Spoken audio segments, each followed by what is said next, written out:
Yeah, and we have two others who will be joining us, but they'll be a bit late. So kind of screws up. Sorry, you want to say something, Maddie? Oh, I was going to say sub to Prime, you assholes. Okay. So sub to Prime, follow Prime, check it, comment in the YouTube, do all the stuff that helps out the channel. Okay, thank you so much. Do it. You can't be a jerk, but I can be a jerk on your behalf. I really appreciate that. But sometimes I'm a jerk any which way. It happens. I try my best. But it happens. I'll cops that. Okay. So it kind of screws up exactly the order that I wanted to do this in. So why don't we try topic 3 first? All right. So topic 3. Florida will soon pass an anti-riot bill. The bill would increase criminal penalties for assaulting law enforcement officials while engaging in a riot, quote unquote, and defacing monuments and other public property during riots. It has been criticized as legislation specifically made in response to BLM protests. Is that fair? Is this an actual assault on First Amendment rights or a sensible measure to protect communities from violent demonstrations? And if this is a reasonable bill, why is it that only Republicans are supporting it? Okay, so we'll go down the line, give introductions, keep it like a minute, please, and we'll move on. All right, Maddie. Yep. So I think it's pretty clear what this law is intending to do. It is intending to squash dissent and criminalize legal protests. The definition of a riot seems to be a moving target for many police departments. It seems to be something they apply whenever it is convenient. That's why you'll see disproportionate responses to protests like Black Lives Matter, whereas there are other open carry protests where people are roaming the streets with guns and the police are more than happy to say, oh, well, they're behaving themselves, so we'll just leave it alone. This is a way to prevent people from exercising their First Amendment rights to free speech. And I think it should not surprise anyone that it is extremely partisan and only being supported by Republicans. And we're going to discuss it in just a minute. That's good. I like the transition there. It's nice work there. Thank you. Marcy, please. This is a rough one, right? Because a lot of the things that are described in the actual Discord topic, I'd have to take a look at the actual wording of the bill. Seems to just be like a tightening of kind of vandalism laws and protest laws, which, if not being done immediately in the wake of this huge civil rights movement, might be standard fare, but it looks a little sus. Not gonna lie. I find that leaving the kind of vague language of a riot up to the people dispersing the riot is really, really leaving the door open for a lot of corruption and iffiness there. But yeah, I mean, I'll probably be better in the in the open discussion on this one because my thoughts are just about the same as Maddie's. Connor. Yeah, so even just a cursory look at the bill, I study or had to study as a law enforcement officer, had to study statutes. And oftentimes what I'll be looking for is, as a law enforcement officer, you're looking for flexibility in order to enforce the law. The thing that's frustrating about this specific verbiage that I was able to pull up fairly quickly was that 80% of it sounds perfectly reasonable. And then the last 20% of it is pretty fucking bad. So for instance, the last 20% that I'm referring to is very specifically that a riot is classified as any organization or any organizing of people, greater than 3 people. And they also say with intent to cause public damage. Well, if 3 people are fucking getting together and they have a mask and you just go, oh, well, they have intent to cause public damage. Okay, well, now you can arrest them. Same thing with basically the tightening of the vandalism laws. The addendum on that particular part of the statute basically says blocking roadways. So it basically, if you have three or more people and you stand in a roadway, you're in violation of the statute, at least from the summary that I'm reading. So I think 80 to 90% of it is good. And I think they're sneaking in 10 to 20% of authoritarian bullshit into the back end. And I'll be happy to get into why I oppose that as somebody on the right in a second. So much. Drew Welty. Yeah, so I'm not super familiar with the details of this particular law. If it's simply just making, like, if you commit a criminal act, the penalty's worse, I'm not really sure I have a problem with it, but it sounds like there may be something else going on here. I think it's actually kind of the wrong way to go, though, if we want to talk about like making things less violent. I think what you would want would to be to pass legislation that would make it easier to make sure that the people that do offend get caught, not making the consequences worse. Because what you want is to eliminate the diffusion of responsibility that happens in crowds and riots that makes riots dangerous. And basically make sure that the people that do offend get caught, not just make penalties worse and then still people don't get caught, because that doesn't actually fix the issue with riots. So insofar as it just makes penalties worse, I'm okay with it. If it makes it harder to organize and protest, I'm not okay with it. That's basically the short version. Tiberius. I'm going to echo a little bit of Connor and Drew. I'm not super familiar with this bill. I didn't have time to research it between getting invited and being here. I apologize. Just been that busy. However, what I can discern from this is that the long and the short here is that it's partisan. Like, it is blatantly politically partisan. And the right is going to use this, and Governor DeSantis and the Republicans are going to be like, yeah, we're still the law and order party. Look at this wonderful law and order legislation that we did. We can lock up all the terrible people. That's legitimately on the plate. On the other side of this is that I'm not exactly a fan of what happened last summer, but there is a level that I am sympathetic to people saying, hey, this system doesn't treat me right, and I don't like it, and I'm willing to tear the place down to do something about it. So the long and the short, at least for me here, is that I prefer that we didn't have riots, but if we're going to have them, there's a level where you need to address what people are pissed off about, but also at the same time not just roll in with tanks and kill everybody, right? So hopefully we don't get to that point, but I'm sure this is literally just going to get into hard partisanship, which is going to go 1,000 different directions. So I'll let that go into the body. Okay, thanks so much. Pogan. Yeah, I'm going to echo what Maddie and Marcy said in the sense that it seems like pretty obviously a direct response to the Black Lives Matter movement and the civil rights movement that we've seen in the past few years. But more importantly than that, to echo what Connor said a little bit, the language of the bill towards the end is vague to the point that you could realistically see it being invoked anytime there's some sort of civil unrest or protest that the state isn't interested in facilitating, right?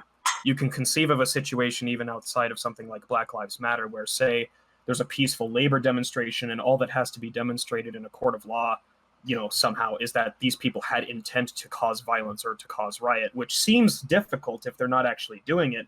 But it seems like exactly the sort of thing that could be finagled and twisted in court to easily, discourage any sort of anti-establishment movement whatsoever. So I think the bill is extremely dangerous for that reason. It's not just the BLM issue, which of course is a problem. BLM movements absolutely have a right to protest. It extends beyond that and affects a lot of different movements that we could see in the next few years that could be affected by this legislation. Okay. First, Layman, thank you for coming through. Really appreciate you being here. And like the shirt looking or top you got, it's really nice. Yeah. But Layman, first you can tell the world about yourself, and then we're on topic 3 about the anti-riot bill. Yeah, sure. I'm an anarcho-Canadian, and that's what I am. I'll leave it at that. As far as the bill goes, I haven't had time to research the bill. On the surface of the bill, it just comes off as... and this is, again, based off of the fact that I haven't read it. It seems like virtue signaling, because I don't think increasing penalties for riots matter to rioters, because rioters already don't care about the law. They're rioting. Rioting isn't legal already. So those are my initial intuitive reactions to a bill like that. I'm not opposed to increasing penalties for rioting in principle, but I don't think, like everybody else on the panel has pretty much said, that is going to necessarily address the underlying conditions in which people decide that they are going to riot in the first place. If the language of the bill, like everybody's alluded to, is incredibly vague to the point where it does not concretely define what rioting is, I would sympathize with the progressives in that could be a very, very big danger to freedom of speech, because if we can start categorizing peaceful protests as riots, after a certain point, then there's obviously a danger to that I would like to attenuate. So that's my take. And with that, I will get to imperializing the Americanism within this place. I'm already doing a fairly decent job, I think, but we'll see. We'll see if I can successfully Canadian pill, Maple Leaf pill, grill pill everybody. So Thank you. let's continue. Let's get on with it. Okay. So, yeah, open to the panel. So there is a lot more to the law than just in that short summary. But maybe Connor, you've looked into it. Yeah. So just to do a really brief summary, so everybody's on. So I wrote down the of it. So it allows businesses or private citizens who have their property damaged and they feel like their city or municipality did not adequately address the riots. It allows them to sue the municipality. So then the municipality is on the hook for whatever damages occurred. I'm actually okay with that. Prohibits standing in the street. That's not great. Because basically the whole point of Drew, I see you. We'll get there. The whole point of protest is to be mildly disruptive. What the fuck is the point of a protest that literally stands on the side of the fucking road and doesn't do anything? So that's basically where, like, how are you going to get attention if literally you show up to the fucking public park, hold your fucking sign, and then walk home? I mean, that's pretty much that was the early years of BLM to begin with. The 3 or more with intent language was other language that I found that was kind of like vague to the point of basically uncertainty, that you didn't even need to commit the crime. All you needed was to be accused of intent, and then you would be arrestable under the statute. The next one is also pretty nefarious. Held in custody until first appearance. Basically, that means that you are incapable of bond until you get up to the jail. So if they arrest you on a Friday, you might be staying in jail until Monday. And that would be potentially punitive, where if you had a large social protest action, they could say, oh, all the judges are busy, we're just going to hold you for another week or two. And then basically another addendum, which I actually feel is a virtue signal, like somebody alluded to earlier. It basically strengthens the language around violating memorials and statues, which I think in the context, especially being in the South, in Florida, that's largely going to be Confederate statues that should probably, like, municipalities should already be thinking about taking those down and putting them in museums. So basically, it's a way to say, fuck you. Don't vandalize this fucking statue of Robert E. Lee, or else you're going to jail for a while, and you're going to be in jail all weekend because you're not going to see a judge until Monday. So you also missed the best part of the law, and I had something to argue with you about. The best part was the ramming protesters part. So yes, you can't be in the streets, but if you feel terrified, right, if you feel feeling threatened, you can. It's giving you immunity for damages and injuries, including death, if you ram into a crowd of protesters with your car. That's the thing. That's like what actually happened in Charlottesville. Yeah, and a woman died. That's different. So to be fair. I would say that's different. That's different. I would say it's definitely different. So the so Democrats. Okay, all right. Well, interesting, because Democrats who were protesting this bill within Florida actually did bring up exactly what Maddie did. But there's another part to this, is that, like, I believe, like, you're it gives you immunity in civil cases, but not necessarily criminal cases. This is my understanding of that part, with the ramming of the cars. So keep that in mind. But yeah. Go ahead, Marcy, please. Sorry, go ahead. I'm seeing something here that says it would establish new felonies for organizing or participating in a violent demonstration. And that sets off alarms for me, because that would mean people who organized, like, a peaceful protest that became violent due to counter-protesters or police or any other number of factors could be held accountable for that violence, even though it really had nothing to do with them. And it just seems like a way to punish political dissidents to me. Like if there's like a protest, then like 90% of it is just good faith actors, and then 10% of and like just this group of dumb fucks comes in and starts tearing shit down, and then everybody gets the shit for it, is pretty fucking bad. Unfortunately, is a lot of times like the case. I mean, I happen to know a lot of the organizers that did the Black Lives Matter protests this summer, and Minneapolis, and a lot of the organizers were actually quite frustrated because there were people often coming in from out of state who were essentially there because they heard, oh, there's going to be a protest going on, and they saw it as an opportunity. As, oh yeah, we're going to just stir shit up. Yeah. And Mhm. like, in fact, the organizers were furious about it, but there's only so much you can do, because at the same time they're trying to manage like a protest and actually like make their voices heard, then also have to curtail the acts of these other people who are really just there because they're like, oh, I'm going to smash shit. It's putting them in a really difficult position. And then ultimately, you know, the organizers know that harms their cause. Yeah, It's- and that's the thing with that's what I was trying to get to with my interest statement, is that really the issue with crowds is that there's this diffusion of responsibility thing that happens. And if you Mhm. actually want to deal with rioting, what you need to do is impose some sort of action that basically makes sure that the people that actually go out and do shit, you have to make sure that they are for sure held accountable. Because if people feel like they're going to be held responsible even in the crowd, then they won't riot, because people don't want to do that shit. But also, I want to make clear that the reason I was shaking my head earlier, Connor, was because I don't know how you have a protest without being in the street. That's why I was confused. I was like, that didn't make any sense. Yeah. Okay. Well, and I want to speak to that really quick.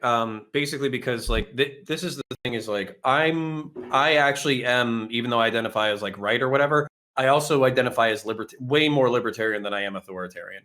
So I do think that a state need to exist. It needs to maintain a stable society. It needs to promote social welfare. It needs to do all of those things. But at the same time, the reason why I'm so pro Second Amendment is because in the back of my mind, I'm always paranoid that basically the government is going to seize power. And I know that we probably have some righties in the audience, and they're like, "Oh, why are you agreeing with a bunch of lib cucks? Should they just get the fuck out of my road? And if they stay in my road, I can hit them with my F-350." And there's a part of me that's like My sympathetic. thoughts to that, exactly. Right, but the reality of it is we always have to invert, because we live in a liberal society with multiple parties and multiple factions. We always have to think about the inverse of a law that we put into effect that we think is good. How can it be used against us? How can it be weaponized against us? And if there's really nefarious answers to that question, then we probably shouldn't be trying to impose that on our neighbors because we disagree with them politically or because we see things differently. So Yeah. Can Yeah. we talk about the car thing for a second? Because I'm actually You mean the okay, ramming of the people and- a thing? Yeah, we can talk about that part.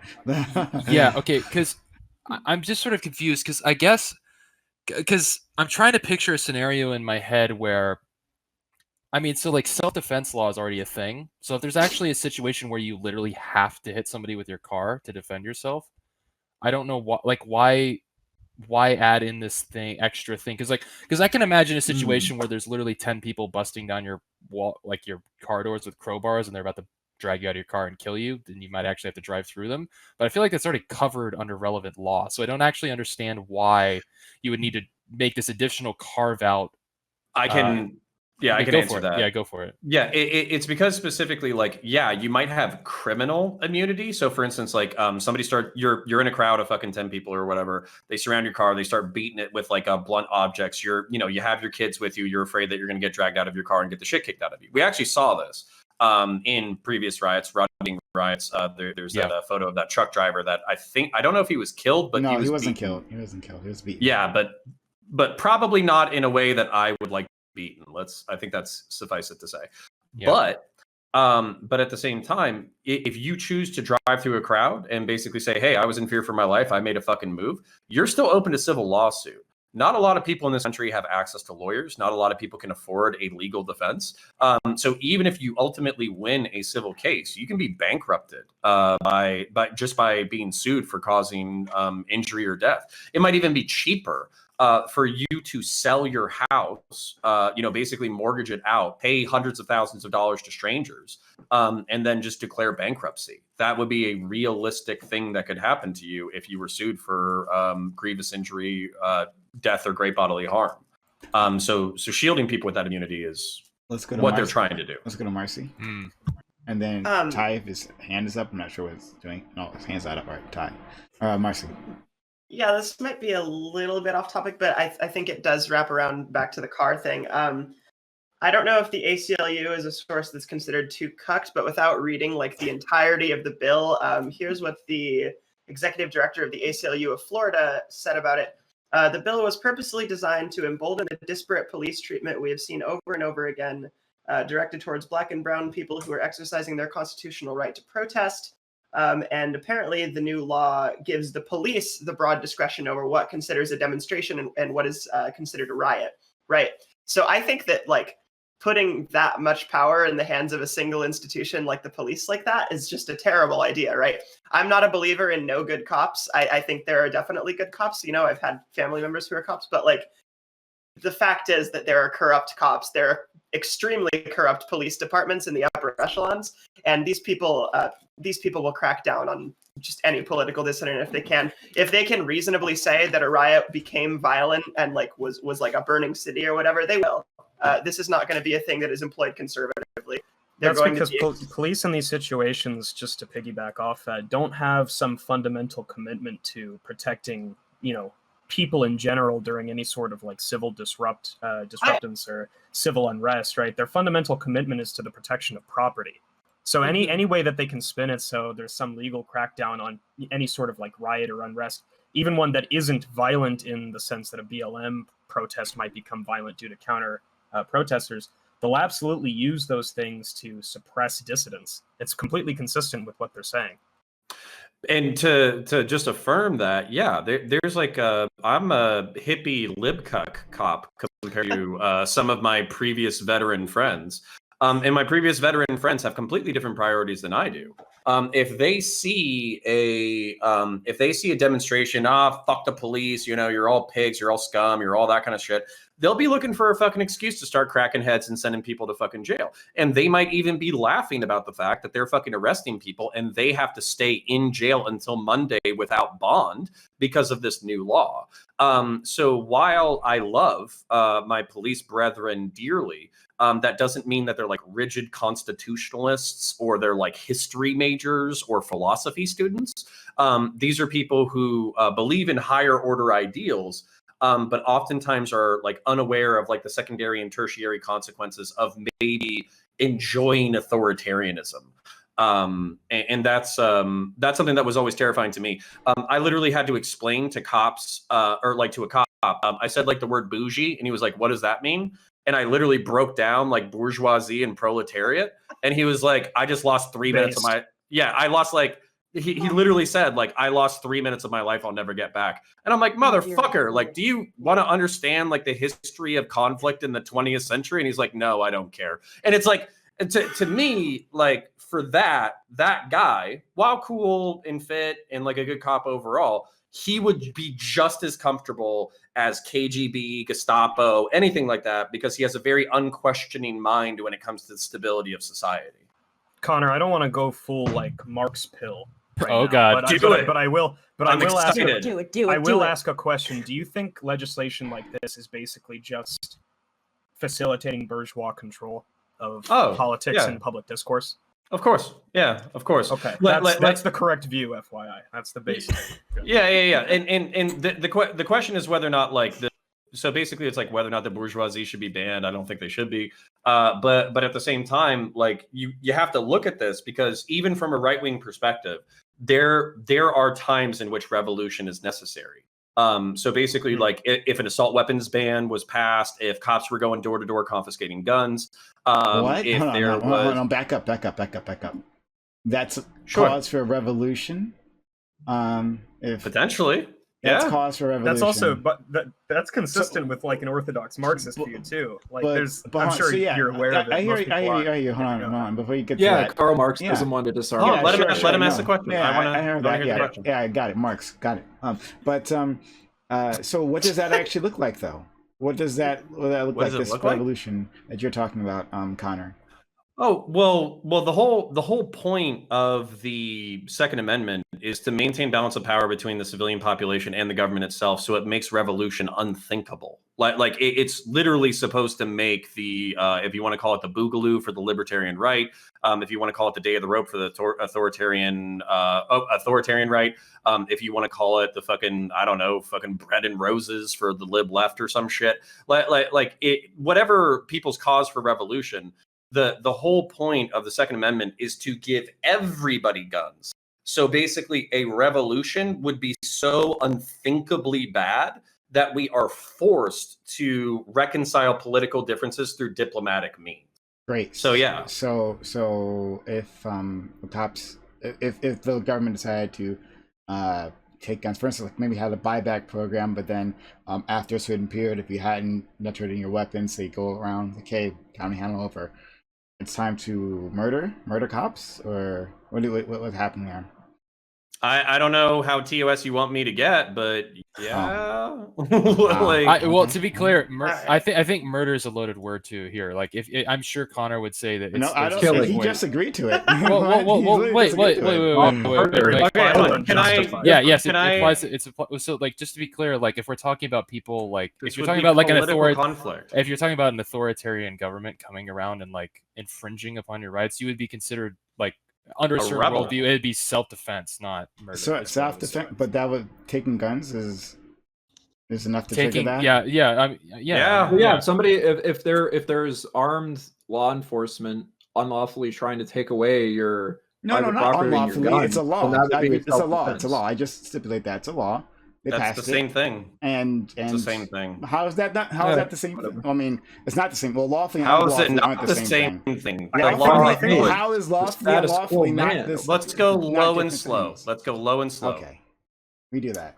No, Prime. Prime. I want to hear your question. Yeah. So hold on. One second. Fucking hell. Hold up. And there we go. Yay! There he is. Hey. Sorry about that. Wait, what's going on, y'all? Mic off on the video thing. We got double teamed by First you. of all, Wait, am I muted? Am I? Mute your stream on. Yeah, there we go. There you go. All right. Okay. Great. All right. So let's put everyone. I'm This just is nice. I'm gonna get bumped, aren't I? Is there a way to make this like chat thing go away or not really? I was trying to. I don't know how to actually. it's not. What? You The can stuff full- off to the side? You can full Yeah, screen there's a it. full screen. Yeah. Okay, I'll full screen it. There is? Oh, okay, I see now. Okay, there we go. Yeah. Damn, okay. So I was just biting the bullet on some revolutionary memes. so Yeah. Dude, this chat room is nice. I like this comment one. about that possibly. Okay, one 'Cause I second. think- Sure. First of all, hello, Trihex. Nice to meet you. This is our first time meeting. Thank you for stopping by my channel. Could you There's all mine. could you tell the world about yourself? Oh, pressure. Oh God. Oh, what's going on, y'all? I'm Trihex, the face of Try Hard. I guess I'm a self-described leftist policy advocating, lover of populist policy, lover of harm reduction. Definitely would like to make the world a better place. I think we have a lot of empirical data from other countries to examine how completely am I allowed to curse here? Batshit fucked USA is in terms of being behind on a lot of like modern industrialization, infrastructure, harm prevention. There's just a lot of things going on that we need to improve here, and I'm definitely a big fan of solution-based dialogue. And rather than complaining about like how corrupt and dreadful everything is, politics gets me motivated whenever I feel represented and involved and actually part of the solutions, rather than complaining endlessly about how horrible everything is. So I'm all about like helping to like get to that solution. Like if I can be involved in facilitating further towards the goals, then that's what I want to do. So that's kind of how I approach politics right now, and that's what you'll hear a lot from me tonight. Also, I play games, and I just like one Slay Aspire, like Final Boss. It was kind of crazy. So sorry I'm late again here, but I'm excited to be here, obviously. Thanks so much. Really do appreciate it. Okay, and just so you know, we jumped to topic 3, but we'll go back to the other ones later on. Topic 3 on the Florida anti-riot bill, and we kind of been sidetracked now on what starts a violent revolution. These guys here, especially all the not just the conservatives, but other people in here are libertarians too, man. This is like a very common. So This is let more of a me explain. this Let is me more of explain. a libertarian thing Let than me a explain. Let me conservative explain it to him so that he knows what you're talking about. I would agree with that. One second. For sure. Let me explain it to him. It's So, definitely more libertarian. Let me explain it to him so he knows what we're talking about. Okay. So it came up like, you know, if guns were taken away from people, that would, in terms like a law being passed and, you know, the government passed confiscating guns, that would trigger a violent revolution, and members of the panel here agree with that. So that's what we're talking about right this second. So to catch you up, Trihex. Okay. Pogan, you said you wanted to say something on this?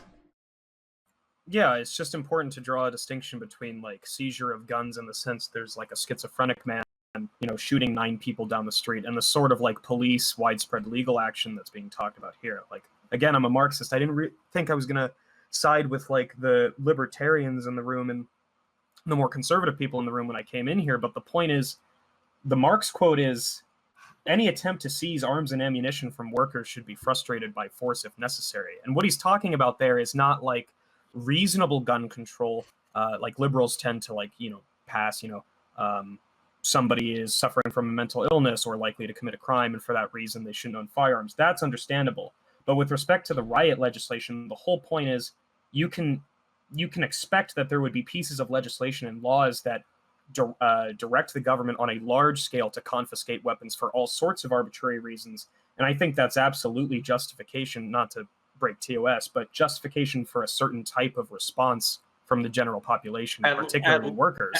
At least resistance, right? Like, even if you're not talking about like wholesale revolution, just like not complying with the law. You don't need to literally destroy the state, but at bare minimum, you should, you know, prevent unjustified seizure of your firearms and ammunition. Absolutely. And Prime, to kind of piggyback off of this is actually like a European problem, or like a problem that I have with the Europeans. So basically, like a lot of lefties, progressives, liberals, I see Maddie slowly dying in the corner.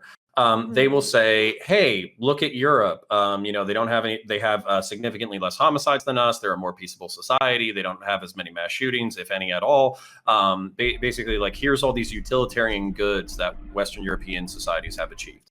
But what I'm afraid of is we had a very similar conversation about the UK passing an anti-riot bill in their jurisdiction. Maybe a few months ago. I don't know if it was Hippy Dippy or if it was Reverie. But basically, in that scenario, I view private arms as the great reset button if an authoritarian government slides down the slippery slope. Whereas for Brit-bongers, I have no idea what the fuck they do if they actually end up in an Orwellian nightmare. And if you look at like utilitarian good as a whole, and you just use homicide as your only metric, you could look at China and say, China's an infinitely better society than the United States of America. They probably have 90% less homicide. You could look at Iran and say the same thing. They probably have infinitely less homicide than us. But they're authoritarian dystopias that I would never want to live in, regardless of the reduction in homicide, because what you're giving up there is freedom. And basically, like, freedom and liberty and power are always in conflict with each other. So it's about striking the right balance between these concepts, never going full-throatedly one way or the other. Yeah.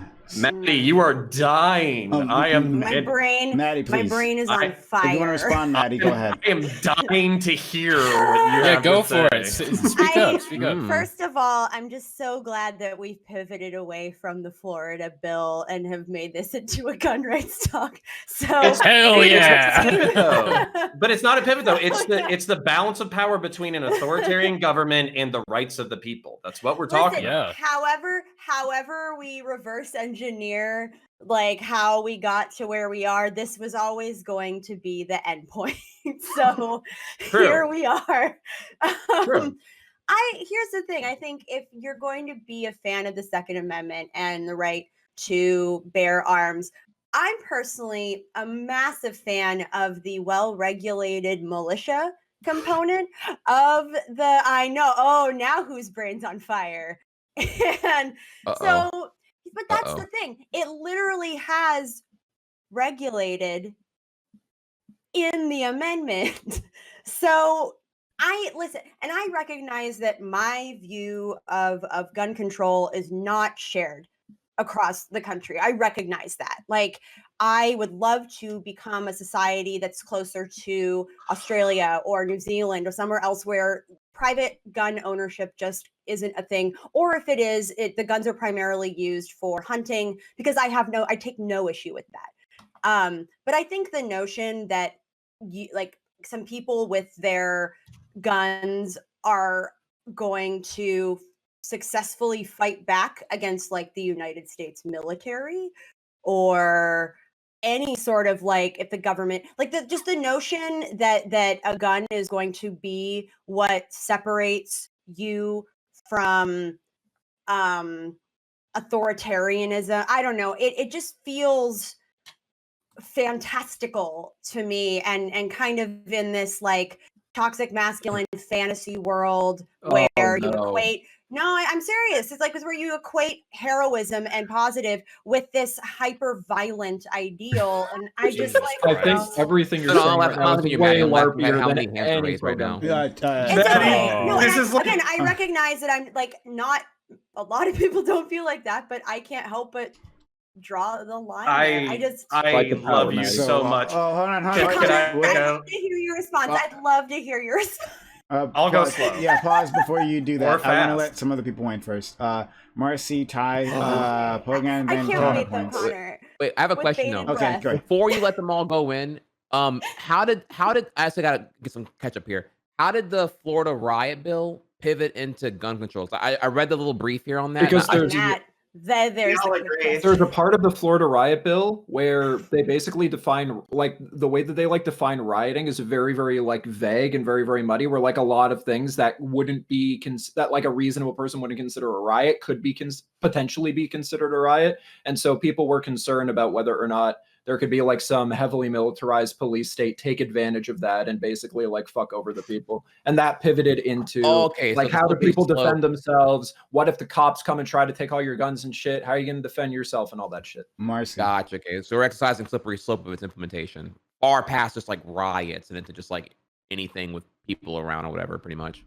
Okay. Yeah, because also it's saying like what the law does too is that it prevents people, like Connor made a really good point that if someone were to defend themselves, they could still and shoot someone, either injure them or kill them if they're attacked, whatever, they could still be liable if they were sued in civil court.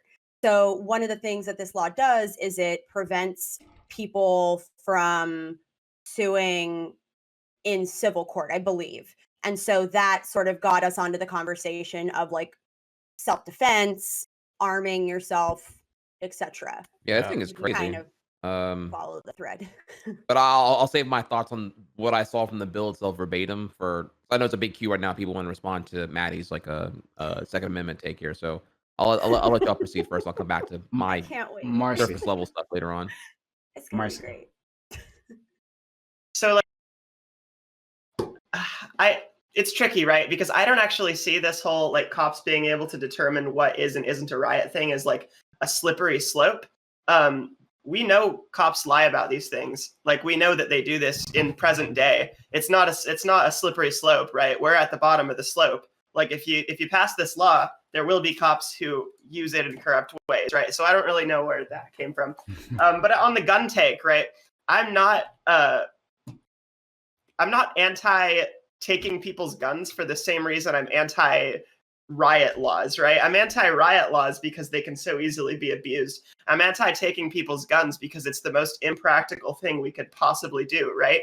And the government, like, knows that, right? Nobody's proposing, like, we're going to come and take all the guns. The only people who are like, terminally online neoliberals who, like, really, really hate guns a lot. And I understand that. Is that a shot at Sock on left? God damn, Marcy. I What the hell? love- you're just gonna be so rude to Aiden like that? He's not I even love- here to defend himself. Come I love on. Aiden, and I would love to go over the gun control resources in this document because I do firmly agree that the United States would probably be a less violent place if the guns weren't here. But how would they do that? How would anyone go about that? So I don't think it's a realistic policy goal.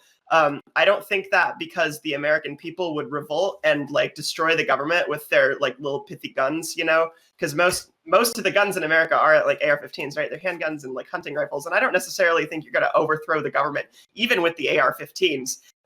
Much less hunting rifles and handguns, right? I think that very much is this kind of. Maddie, I wish I could use as inflammatory of language as you. I'm going to try it. I do think that's an extension of toxic masculinity. All right, I think that people who get all LARPy about from the left who get all LARPy about revolution, and from the right who get all LARPy about come and take my guns. I think it's a big extension of this whole guns as a dick extender thing that we do in our culture, and I think that is at the root of most of our gun problems, and not the fact that the guns themselves exist in our country, right? So that's my take on it.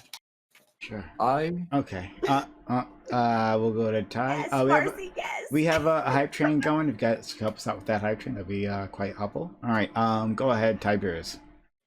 All right, so I want to take the meat of both of these conversations and put that together because I'm tired of having the fucking gun debate literally every goddamn week. I know. All right, so here I'm going to try to steer it this way.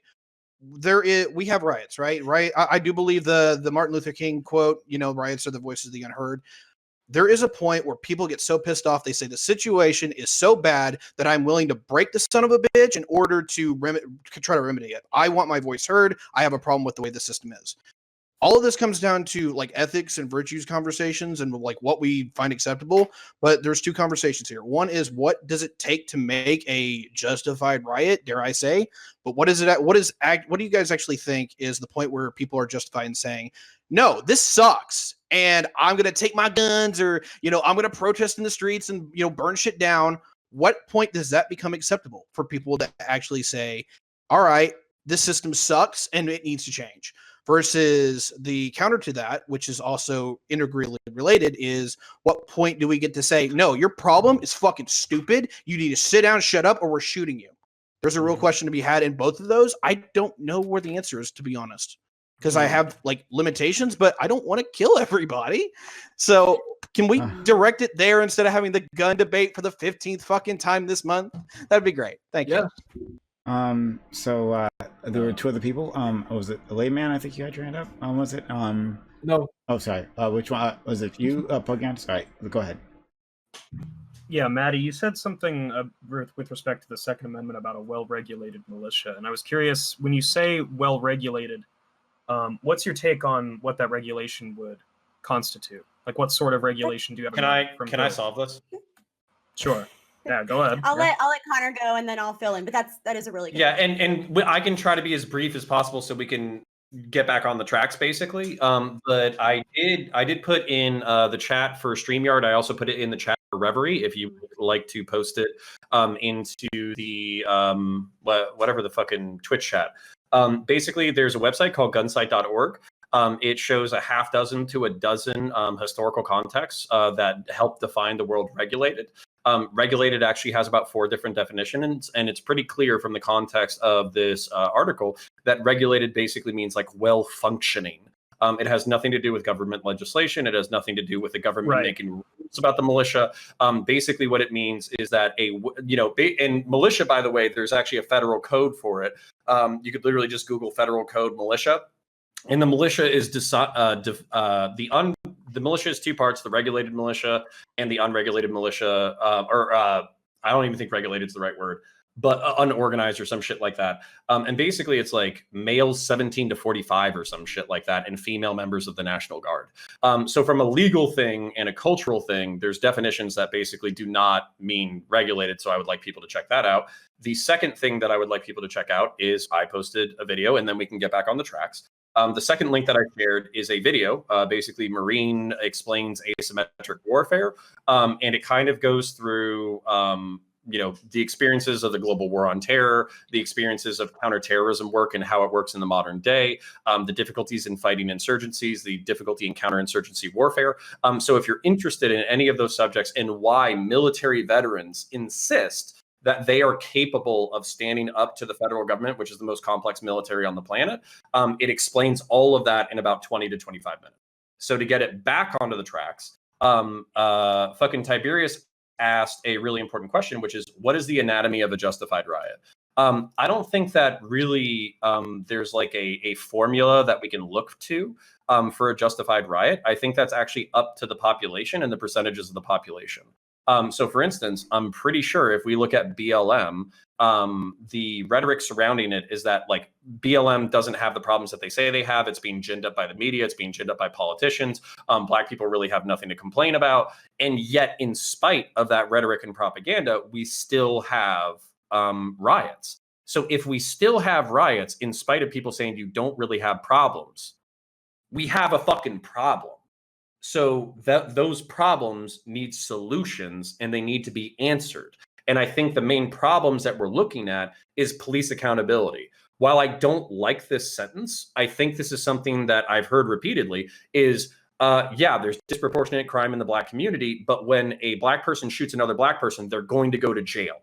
They're going to go to prison. They're going to face the legal consequences of our justice system, whereas law enforcement officers, even when caught doing egregious acts, do not seem to be held to a fair standard of behavior. And that's a fucking problem. And I don't know, but that's the main root that I think we need to address. So let's go to Marcy, then let Trihex in. Yeah, all right. So the issue I have with anti-riot legislation, because I do think that there is such a thing as an unjustified riot in some cases, and I think that the majority of riots like happen when there's this deep social unrest, right? An analogy I like to use is like, let's say you've been stabbed in the leg and the knife hit the artery, right? So you're gonna bleed out. So you put some Neosporin on the entry wound and you cover it with a little Band-Aid and you wrap it in some gauze and you're like, all right, we're good. You've closed the hole, right? The gaping, ugly hole, but the deep vein wound down there, the deep wound in your artery is still there, right? So you're still going to bleed out. It's just going to be on the inside. And that's kind of how I like to look at these issues, right? Because a riot is bad, right? Damages to property are bad, broadly speaking. A riot doesn't, like, it can come from good places, but the actual effects of a riot are financially detrimental. They make cities uglier, et cetera, right? So how do we fix that? Do we go after the people planning peaceful protests for shit that gets out of hand? Or do we go after the people actually starting the riots, which can be really hard to figure out and really open to corruption? Or do we go after the problems that are causing the rioting in the first place? There's this narrative in conservative spaces about triggered snowflake lefties who like to go out and burn shit for no reason, right? That has yet to be proven, because as long as they've been saying that, there have been very valid reasons for people to be out there in the streets burning shit, right? So I think we should address those problems with broad solutions and kind of stay away from just punishing the symptoms of a greater disease. Let's go to Trihex, Drew, then Pogan, and Counterpoints. Now, mine are a little bit more independent of what's being propped so hard here. So actually, if Connor wants to respond directly, is that what you wanted to do? Oh, no, I just thought everything Marcy said was based and made me think of. Oh, okay. All right, cool. Thanks, well, Connor. Hey, okay, yeah. Oh, this is we agree with each other on these podcasts? That's crazy. Okay. Yeah. I can get used to this. We're the good ringers. Right? yeah. This is But no, literally. I can start screaming at Maddie at any second you want me. But you just let me know. But I love it. I was told blood sports debates are what get the views these days here. I don't know if we're gonna get any fireworks here if we're just all agreeing on everything. Oh, I'll give it to you. I'm sarcasm aside, though. No, sarcasm aside here. So you one thing I want to bring up here before I get to my more elaborative things here was that Counter, you said that BLM still has riots and that's a problem we need to look into, right? Is that what you had just said like a while back here? Yes. Yes. So how when you say that, are we referring to like the Portland situation? Because I recall here that there was kind of like some warped perception over the whole like how severe that problem really is here. Because I got a maybe this might be a skewed stat here, but the one from CNN from like September 2020 here, it said that 93% of the BLM protests, or the ones that were linked to BLM, were actually peaceful. and this is counting 7,750 tracked between May and August of 2020 alone, of which only 7% of them were considered violent, and even then, those were circumstantial because it usually involved the police coming in to like usually provoke or intimidate, and usually something happened at that point, and then it was peaceful until the cops came to like try to like enforce calming it down or whatever. So I'm curious here of like when you say that the riots are really, really bad, I'm wondering like what are we talking about right now particularly? Yeah, rather than kind of like fighting over descriptions, because I think regardless of whatever the fuck I say, plenty of conservatives, including myself, are just not going to be happy with the answer. 7% is not that great of a statistic, and also like for instance, like I'm pretty sure the entire country right now is clenching their asshole because we're waiting for the Derek Chauvin verdict, and we basically know that if he walks, major cities inside the United States are going to burn. And you can say, I don't live downtown, so fuck my downtown business. And you can say that I live in the suburbs and my area is 70% white or 90% white. So the chances of somebody coming in and smashing my fucking brains in with a golf club tonight is very low, which it is. And if you come into my house, I'll fuck you up. But at the same time, that doesn't mean that if a downtown business gets burned or if somebody gets their head smashed in with a golf club, that that's not bad. And what I would say is that what Marcy said, I sound so unfathomably based, which I think tangents onto this really well, is the fact that we are treating the symptoms. So basically, when we're talking about like anti-riot legislation, we're not talking about addressing the material grievances or the spiritual grievances or the historical grievances of Black people. We're talking about fucking up rioters who are protesting and rioting to improve the conditions of Black people. I think if America wants to reduce the frequency of riots and protests in this country, then we might want to say, all right, there's a bunch of dumb fuck Twitter leftists with really bad takes, including Maddie, even though I love her. But at the same time, what's the steel man of what they're saying, and what do we agree actually improves the lives of working class Americans, and specifically Black Americans that might see an end to this conflict? So so what you're advocating for then is that we proceed with like anti-riot measures. No, It's what am I missing the whole thing here? So yeah, you're saying riots are bad. Treat the fucking disease. So instead of saying rioting is bad and we're just going to try to like mitigate people from rioting in the moment, what you have to do is analyze the underlying conditions that are motivating people to riot in the first place. A really interesting. I got fixated on the riot clarification. Okay, yeah, no, we can agree with that. Yeah, I totally agree. You're right. Yeah, we should do that. So let's go. That should be the focus of everybody. Let's go to Drew. Yeah, I think something that frustrates me as somebody who doesn't like riots is that I think that when I listen to this conversation, I very frequently think that a couple terms get conflated that sort of frustrate me, because I think that riots are understandable in these circumstances, but that does not mean that they're justifiable. Yes. Because what we're talking about a group of people violating the rights of like essentially everybody around them, hurting people, burning down people's property, ruining people's lives. That's all not okay. It's morally wrong, but we can understand it. Like we can understand that there are underlying social circumstances or political circumstances or whatever that are leading to it. But that doesn't mean it's okay. And we shouldn't say that just because we can understand it and there's these circumstances leading to it that it's all right. I would also say that when we're talking about that study about the 7% is still a lot, especially when you're talking about what may have been the largest protest in American history. Yeah. And additionally, I have a sort of like a quibble with that study, because when I went to read it, there's no methodology section, which is like a big no-no when it comes to literature. I was sort of shocked that they didn't put a methodology section in it. And then also, I just have to comment on this. Guys, not everything's toxic masculinity, okay? Gun right.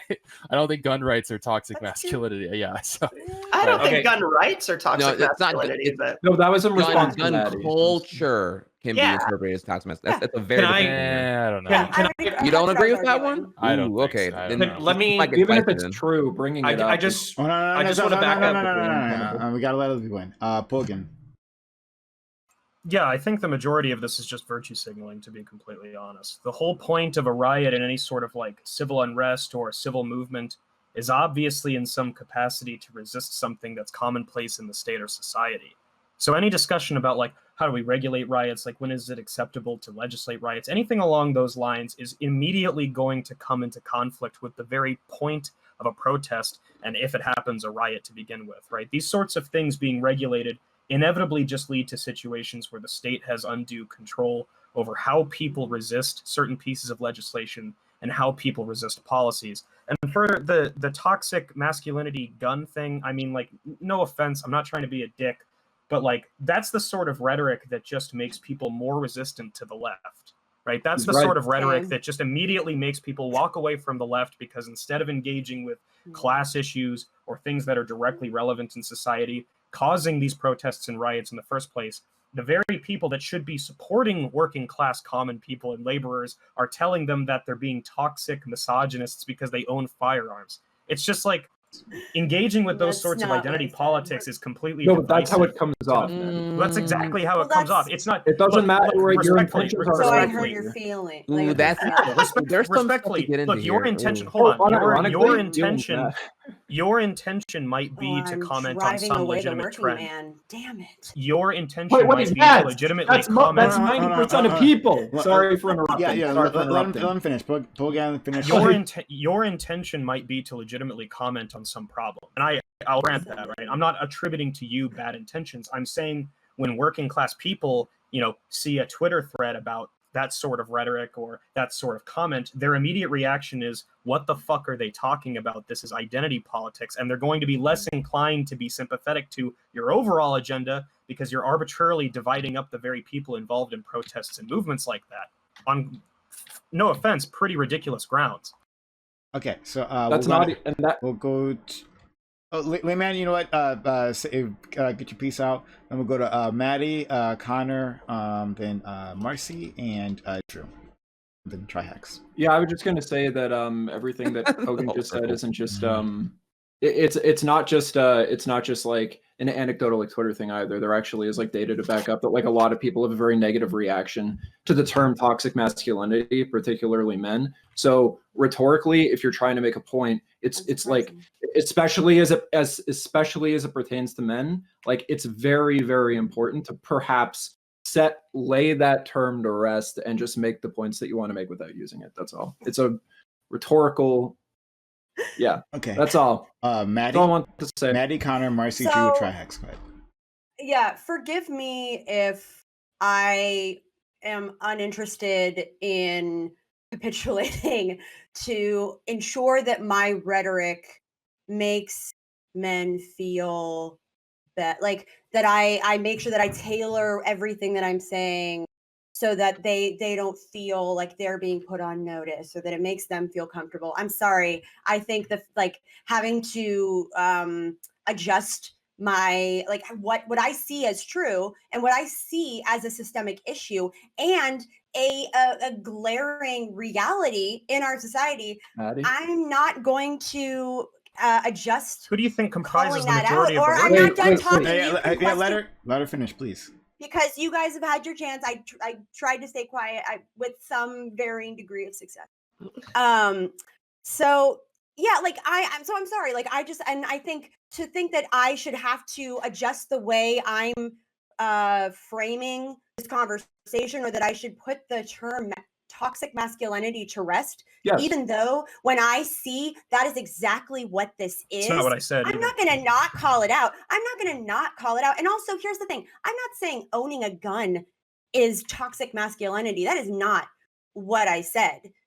What I was saying is that the gun culture and the pro-gun lobby and this idea that the reason you should own a gun is to potentially have an uprising against your government or whatever, that glorification and fetishization of violence and equating that with moral good is toxic masculinity, because it's associating these toxic masculine things like violence. It's a straw man with pug. And I get it. Listen, and I know that that's not going to be like my olive branch to the other side. I recognize that, but I'm also not going to adjust my rhetoric and behavior because it makes some men uncomfortable. I'm sorry, that's just not going to happen. And I think like having to ask anyone to, like, especially a woman, to like, oh, but you're going to set those men off, so you better like tone it down a bit.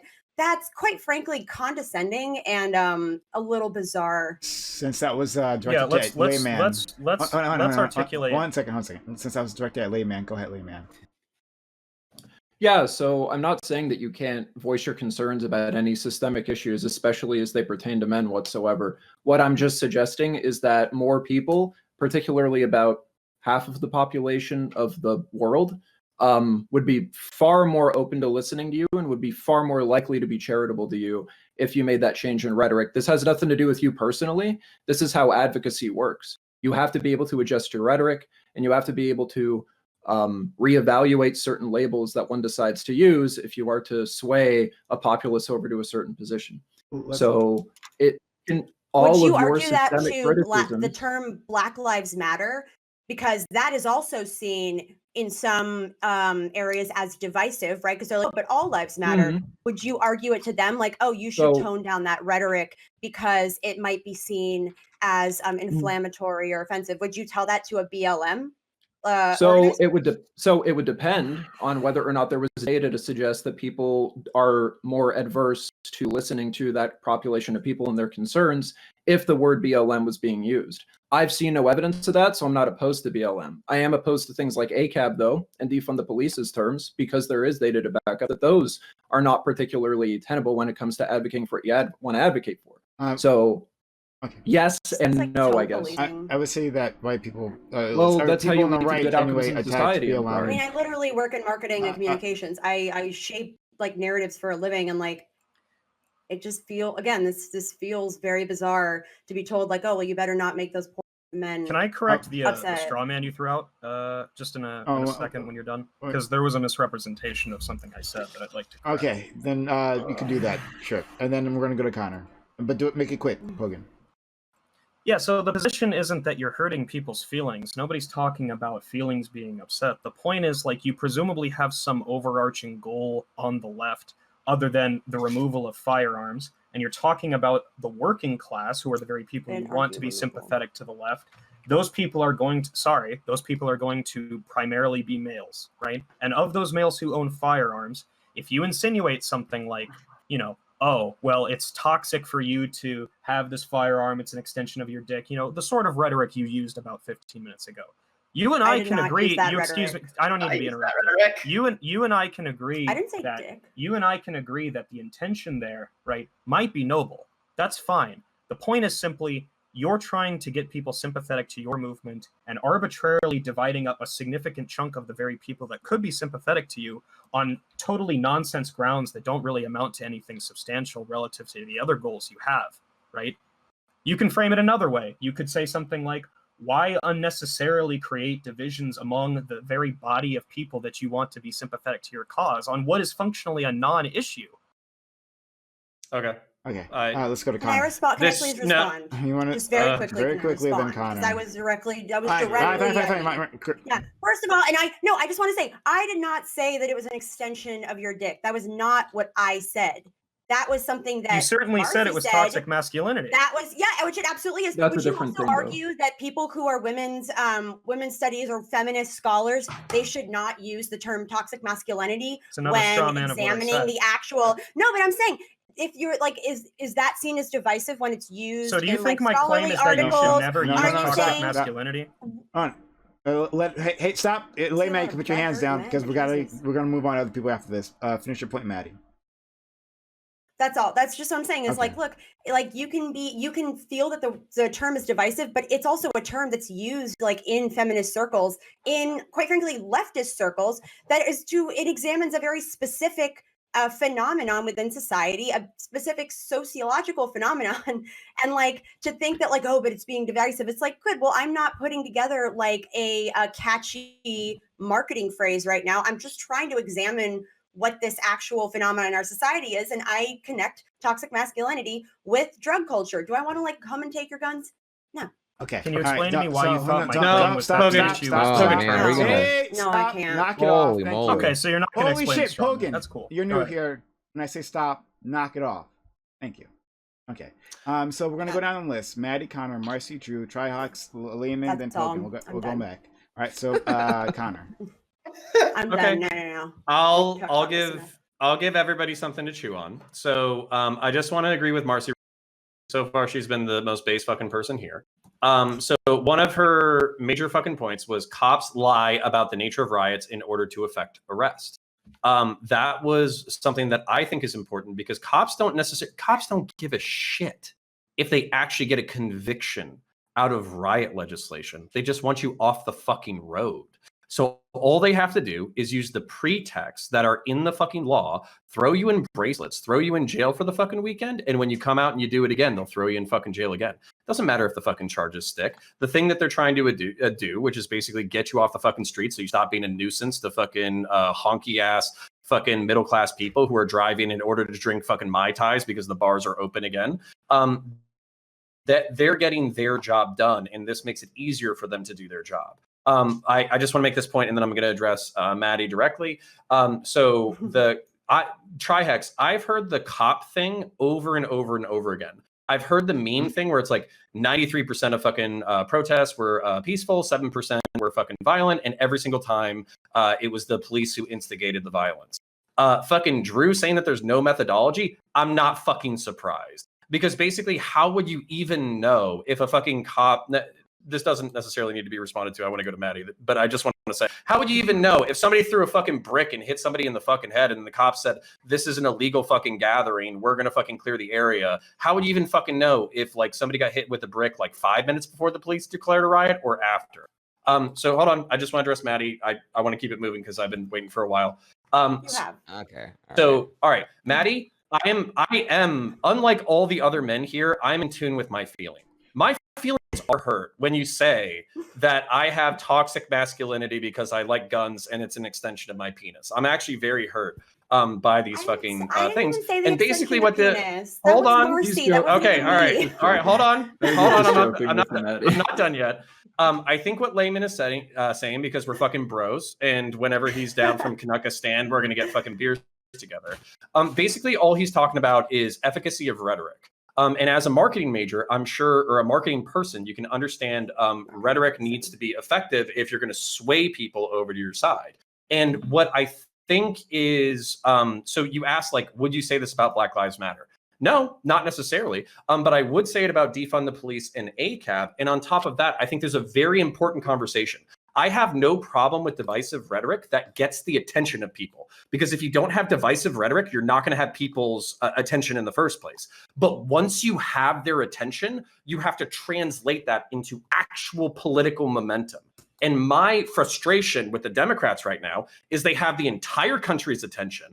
One of the most historic fucking criminal cases involving a law enforcement officer is undergoing right now. They control 2 fucking bodies of the legislature. They control the fucking presidency.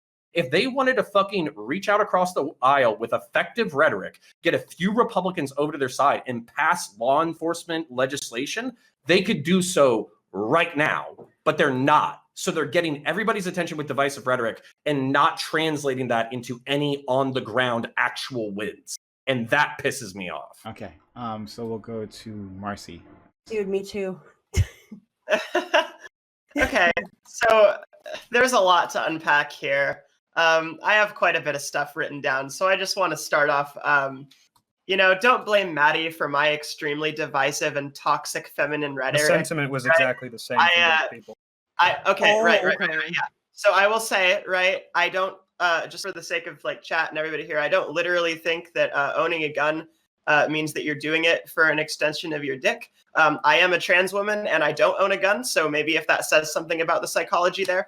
But I don't think that is like an essential part of gun ownership, right? What I was referring to was this kind of idea that you are going to rise up against the government and take them down and stand heroically on the ashes with your flag waving and your guns behind you. I think that notion is set in toxic masculinity. And furthermore, I think that we should not refrain from talking about things that are stemming from toxic masculinity, because it does have real world harms, right? I wrote down here, domestic violence has a higher chance of turning deadly if the aggressor has a firearm, right? A lot of mass shootings are caused by kind of misogyny, misanthropy that is kind of derived from these toxic masculine, like incel mentalities, and suicides for that matter. Many men have committed suicides at moments of emotional vulnerability. And I'm not saying you're toxically masculine if you commit suicide. I don't think that toxic masculinity is a bad trait that you have and you are. I think toxic masculinity is a pervading cultural force, right? The same cultural force that tells men they can't be feminine in their youth is the exact one that tells them they can't be in touch with their emotions and cry and kind of let out the things that they need to let out so that they don't eventually end up making the very heavy decision to take their own life, right? I think those issues should be treated with sincerity. Furthermore, Pogan, I'm not sure where you're getting this whole working class doesn't care about identity politics thing. If that were true, we could never have discussions about transphobia, racism, white privilege, toxic masculinity, feminism. I didn't make the claim that they don't care. Right. It's not that they don't care. It's that it divides them, right? But the working class isn't going to have a like massive revolution against the most powerful government in the world. Nobody said that. Why are you strawmanning? Also, I know. class are women. I pressed a button. All right.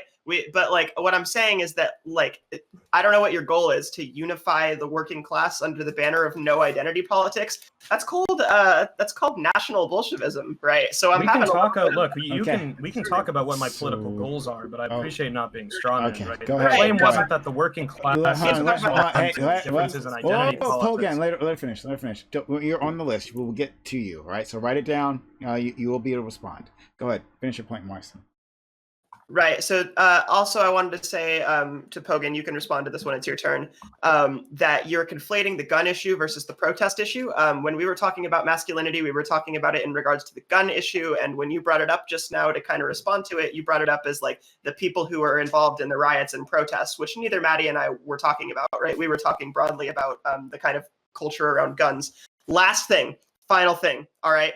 Toxic masculinity is on par with terms like white privilege, Black Lives Matter, things like that discuss actual societal issues. If you wanted to attack divisive rhetoric from feminists, what you should say is yes, all men, kill all men, hate all men, anything like that, right? Because that is attacking men. It's not attacking masculinity, and specifically a form of masculinity that has pervaded our culture, right? I love healthy masculinity. That's why I'm friends with Connor and Layman, all right? Healthy masculinity in this chat. So, and you know, probably Trihex too. He's a speedrunner. We love that. But yeah, no, yeah. Okay. Hey. But yeah, that's it. So I just want to do away with this whole 60% like, of what you identity said there is a politics. straw man. Okay. Right. All 60%, great. 60%. But I just this whole like everything has to be about class all the time. Sure, it's sure. infuriating. That's not what I said either. I didn't say anything great. about it always being Great, class. Pogan. Knock it off. Ooh, Thanks. boy. Great. We will get to you. So, Drew, Trihex, Layman, then Pogan. Drew. Okay, I've got to talk about toxic masculinity, guys. All right, look, the problem with this is that the utility that the term captures is that we need to change men's minds about some things, right? Okay, we have to speak to men if we're going to do this. There's data that indicates that this term does not do well with people. So, for example, there was a study that studied people's reactions to the term toxic masculinity, and they found that most participants thought the term was insulting, probably harmful to boys, and unlikely to help men's behavior. Additionally, 70% of men thought that the idea of a traditional or positive masculinity as a different term was a good idea, compared to only 10% of men who thought that toxic masculinity was a helpful idea.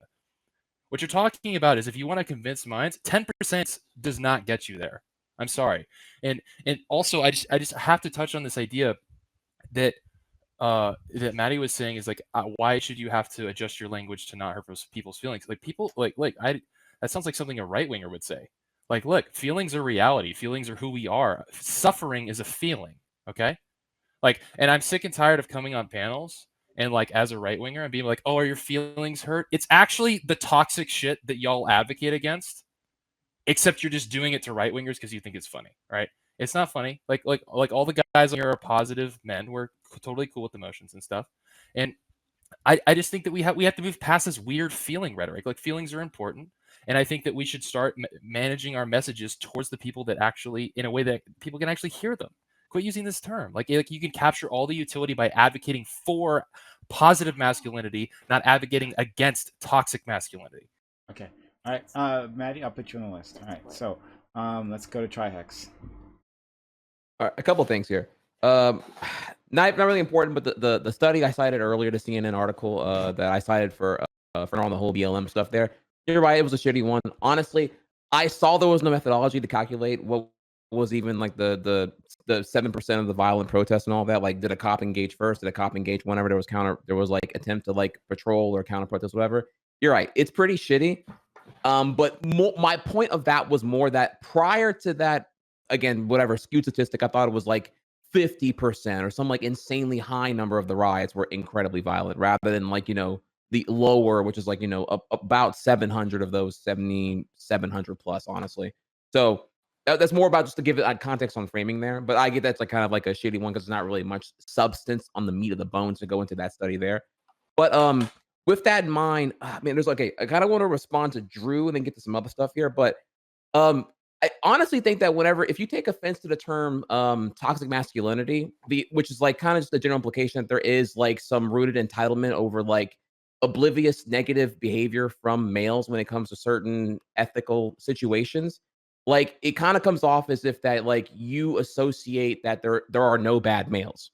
And no one's saying that you are a bad male, that you're a bad male because you own guns or like guns or have gun culture.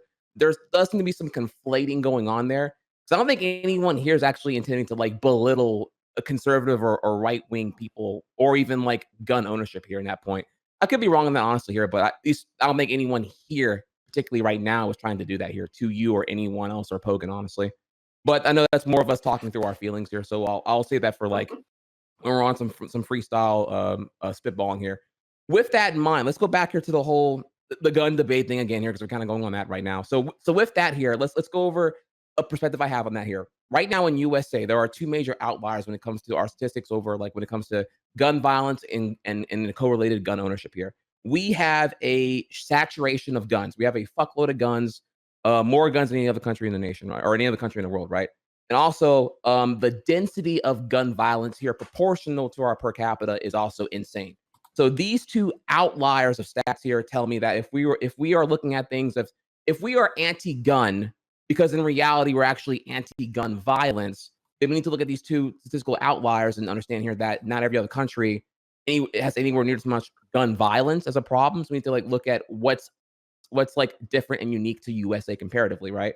So obviously that the being anti-gun violence results in us looking at like, quote unquote anti-gun legislation or situations or ways to solve that problem, because we have a fuckload of guns, and having a fuckload of guns everywhere results in every conflict and case of tension being escalated further into the gun violence, right?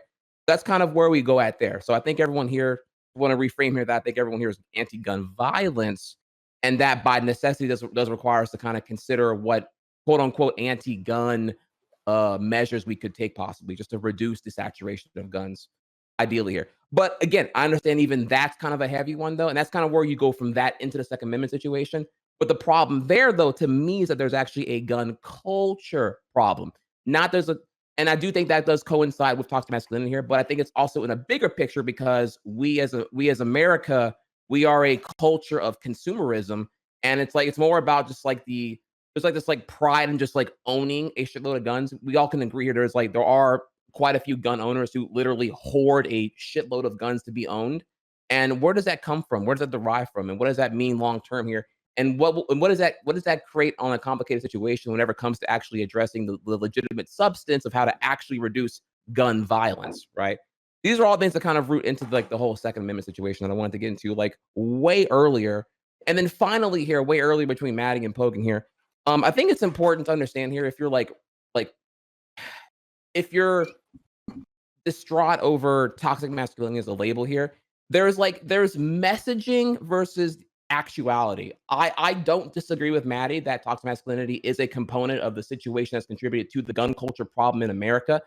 However, I can also agree though that I don't think it is the most effective rhetoric to use, but that doesn't negate that I think it's accurate. I do think that is accurate, But I also think that's also that's more of a marketing issue and a persuasive political engagement issue to refine here. Because I can agree here that terms like defund the police are not effective because people often take it literally as abolish the police. They conflate the two entirely here. You need a new term here. BLM should have did that shit a long time ago here. I do agree with situations like defund the police, but people conflate it as, oh, you want to get rid of police entirely, which I don't think anyone actually thinks here. And that's a problem of the messaging and how it's interpreted rather than what the actuality here is here. So we're speaking, I think right now, because we're all politically involved here, that we're speaking in absolutes and the actuality. We're not speaking about we're not attacking you or anyone individually here as a gun owner. That's something we would do on a more mass political engagement scale thing, not here right now getting into the substance and the actual nitty gritty of the situation. So we'll go to layman, Pogan, Ty, Maddie.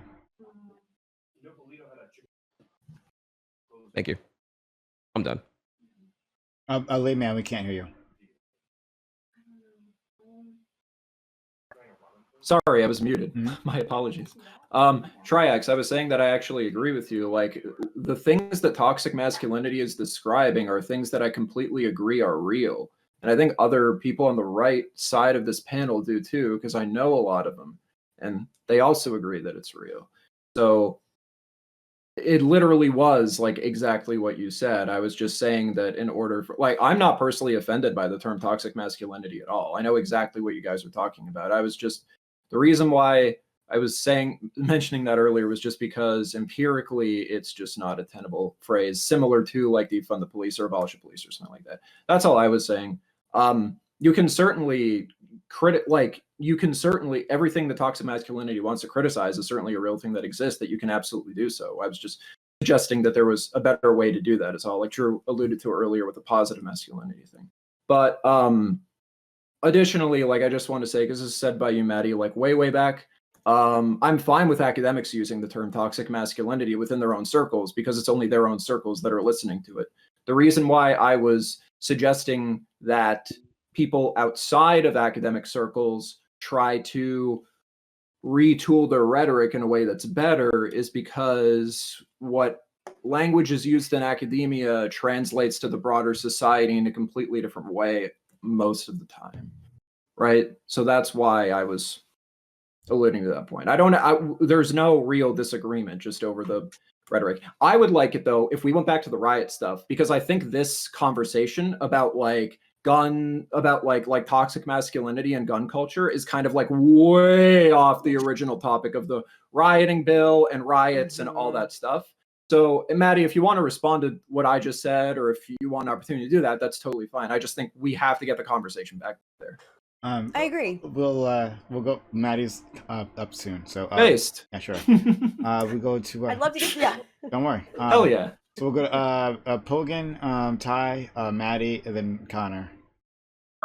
Yeah. So the point from the beginning was just that it's not about taking issue with the term on some feelings level or being super offended about people insinuating that toxic masculinity exists. I could grant that it exists. I don't have a problem, as Layman said, in an academic context, saying that it exists. The entire point is, when it comes to optics and when it comes to negotiating with people and trying to move them to your side, saying things like gun culture exemplifies toxic masculinity, or it's an extension of it, is just unnecessarily divisive among members of the working class. That's been the point from the beginning. It's entirely optics driven.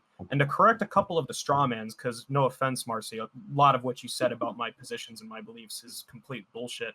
I'm not a national Bolshevik. I don't think every single issue ultimately reduces to class. I'm just fundamentally a class and labor advocate. So that's often where I come from. I'm not insinuating that's the only issue. I didn't really hear an argument beyond just you making the claim that toxic masculinity was somehow connected to resistance to tyranny and gun ownership to resist authoritarianism. It just seemed like you kind of threw that out there and claimed it and somehow insinuated that for that reason I was exemplifying toxic masculinity by advocating for that sort of resistance. The National Bolshevism thing in particular, I don't know where you get that idea. I don't advocate for any sort of ultra-nationalism or anything along those lines. I'm a Marxist. I'm not a conservative. And further, the conflation of gun and protest, the point is like ultimately the discussion of riot legislation reduces to these sorts of considerations because the people who are protesting, unless you live on Park Place or some monopoly property, are going to be members of the working class. So taking some sort of like class dynamic into account in those situations is absolutely fucking warranted. Can I respond Hogan, to that? Maddie, you respond to that. So, Yeah. Is it my turn? It's Maddie. I'll Or wait my Marcy. turn. it's Oh, Maddie. sorry. Yeah. Great. Yeah. Oh, good. I don't even know where to start with that. And I know Marcy's on the same page, but yeah. No, like, listen, I get that some people are saying, you know, you have to be cautious with the way certain concepts are messaged because it can be interpreted differently. I know. Again, like for my honest to God job, like I've worked for big tech companies where literally like all we do is market research and running focus groups where we test different sayings or different ways of messaging things and then evaluating based on a subset of the population and whatever our target audience is, like what is going to be the most effective way to drive certain behavior or reinforce certain perceptions. That is all clear to me. But in the context of sitting here today with all you fine people and debating a topic, I don't necessarily want to, I'm not going to steer clear of the abstract or steer clear of terms that, while some may assume are divisive, illustrate a very important point. And it doesn't seem like people are necessarily taking issue with that concept. It really seems Yes. to just be the phrasing. Mhm. So, yeah, because here's the thing. Do I think, like, when I say toxic masculinity, well, what does that mean? That's not demonizing masculinity, because I agree, like, to Layman's point, I do think that there need to be more positive examples of what, like, positive masculinity looks like, because they are out there. And I think that, and that's a good way to combat toxic masculinity, actually, is to be able to show men that you don't lose your inherent masculinity if you are in touch with your feelings, if you don't immediately defer to violence or glorify that like violent ideal.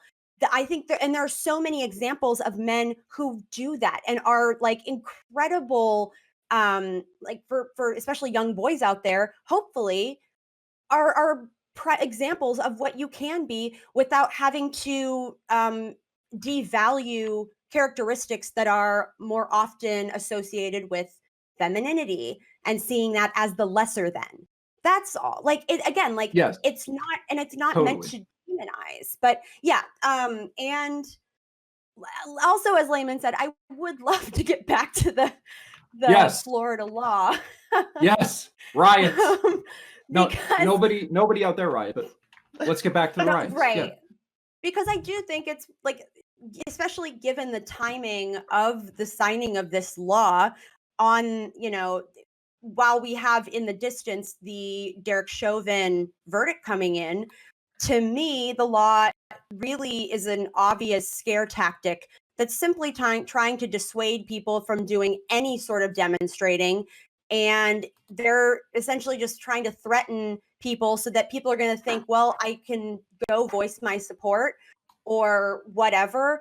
But if I do that, I risk getting arrested, getting held in jail for a weekend. Not everyone can afford to do that, especially the working class who can't just like take time off or like don't necessarily have the means to post bail or pay a lawyer should there be resulting fees or legal processes. So yeah, I'm this law, I think, to me is, especially given the timing, it's really just a scare tactic. All right, so we're gonna go to Ty, Connor, and then Marcy. Cool. I've got two things. Layman, I love you, man, but stop being Canadian. When the leftists goof up the rhetoric, let them goof it up. It works out for us. Okay. No. So second thing here is that, look, I want to go back to the I want to go back to like the cause of the riots, because that's the conversation I wanted to have. You know, I have sympathies with BLM because while I don't agree with the things that they said that they want to go for, or at least not in lockstep, at least, is that when I hear Osiris and Gambit and many others of the Black communities say, hey, I can't leave my state without being pulled over by a state trooper on the interstate. I get it. I've listened. I've heard these things, and I get it when they're like, I'm going to riot, dude. This is bullshit. Like, I'm not treated the same. I'm not treated fairly at all. I understand that, and I wanted to get somewhere in that regard. And I'll say that a lot of this is the fault of my side of the aisle. It is a right-wing disconnect, where me and Connor were just talking about this like yesterday or the day before, where we see the whole comment about, oh, racism just came back, 5 years ago, whatever. It's just like a complete disconnect to have conversations that there are still problems. And it's on my side of the aisle. I'll call it out. I can't wait till we get to topic 2. I'm going to beat the crap out of the right. But on a general level here is that I'm going to say this is, where is BLM now? Did anything change? No one told me it did. And yet weather's warming up. Things are getting back to active. People are getting their vaccinations. And yet I see nothing. The problems are still here. Where are the protests? I haven't seen one in my entire state. Granted, we're a bit of a right-wing state. But your voices still need to be heard, even if I don't agree with you 100% of the time. And yet I don't see it. Please come back. If the problems are still here, come back. Of course, I might eat my words whenever we find out what happens in Minneapolis, but we'll find out. Thank you for having my soapbox. Okay, Connor, then Marcy. Yeah, so I'll keep pushing the conversation. Say just a couple of things really quick. Connor, you cut out again the way that you often do cut out. Yeah. Hello? Hello. Can you hear me? Okay, all right, cool. Yeah. All right, so it's actually really interesting because I think Layman, Drew, Tiberius, and I have all conversations where we are not the most extreme right-wingers that you know. As a matter of fact, basically we're like language interpreters for the right wing, where we're like, yes, the right wing has a bunch of dumb fuck arguments, but here's the steel men of what they're saying. Layman, stop trying to jump off this ship. You're in it with I'm us. not right wing. Shut the fuck up. I'm a radical centrist with Canadian character. I'm an anarcho-Canadianist. I'm not a right winger. Which basically means you might as well be a Nazi, okay?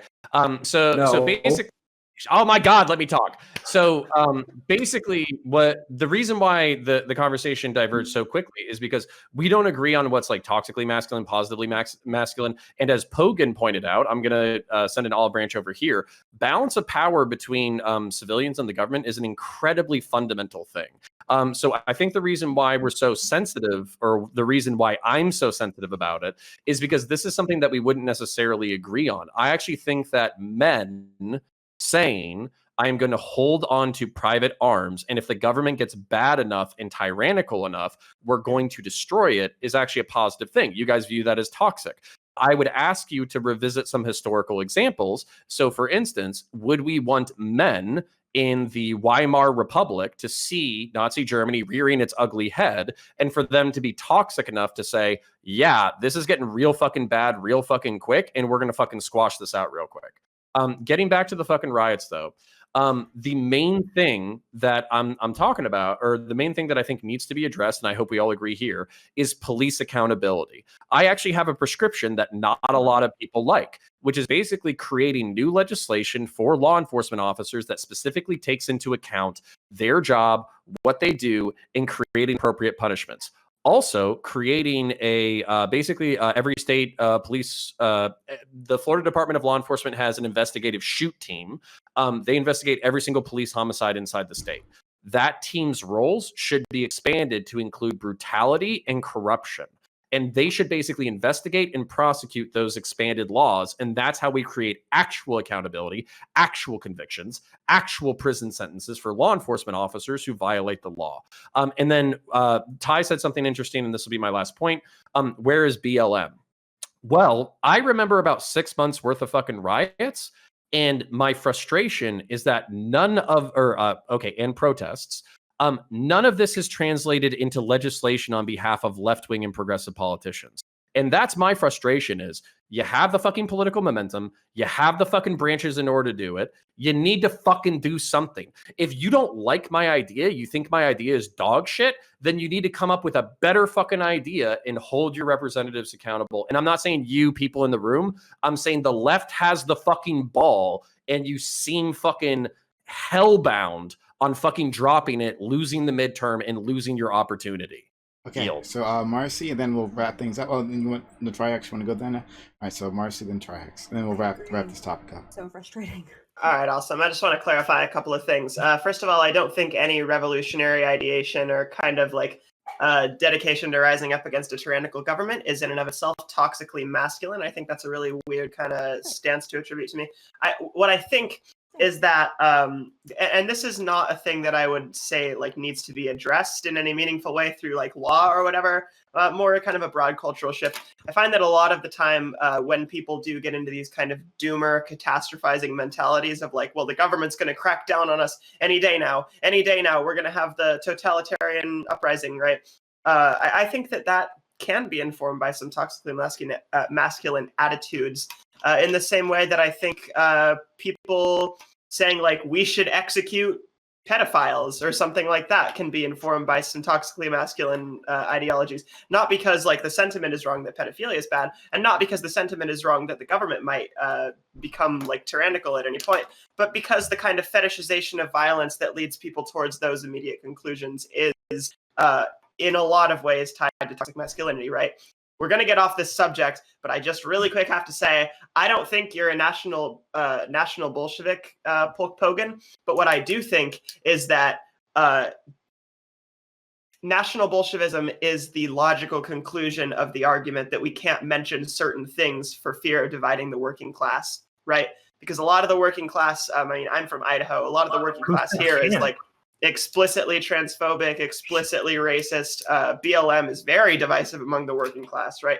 So I think that there needs to be a seat at the table for class discussions and identity discussions and intersectionality in general, because a lot of these things do intersect and clash with each other. Yeah, you're getting back on the point of the straw man, learn a different fallacy. Getting back on the topic of the BLM riots, right? Representing like you every time you talk. Okay. All right. Yeah. Straw man. So. Yeah, I agree with you, Connor. I big agree with you. I have been like a pretty solid Biden bitch the past couple weeks. You know, I like Biden. I think that he is definitely preferable over Trump. But there have been a couple decisions in the last week, the refugee quota thing, a lot of like the inaction on immigration, and now that I'm thinking about it, the fact that we really haven't addressed any of the issues that BLM brought about into the public consciousness, right? And I think that's gross. I would love it if more progressive voices within the DNC had louder platforms with which to speak and sway people, right? But unfortunately, right now, the DNC is mostly comprised of people who like the status quo, and that is extremely unfortunate. But at the end of the day, I still prefer that to the people who want to make the status quo worse. However, I am on your team, Connor, and I'm glad that you, a proud left-winger, were willing to come out here and join me in my praises of AOC, Ilhan Omar, and the Justice Democrat Coalition, who are pushing for these progressive changes to police departments. We love that. We stand a left-wing icon, all right? Thanks, Connor. Thanks for your leftist endorsement of my policies. Okay. Connor, my favorite liberal. And finally, Trihex. King liberal. We stand. Yeah.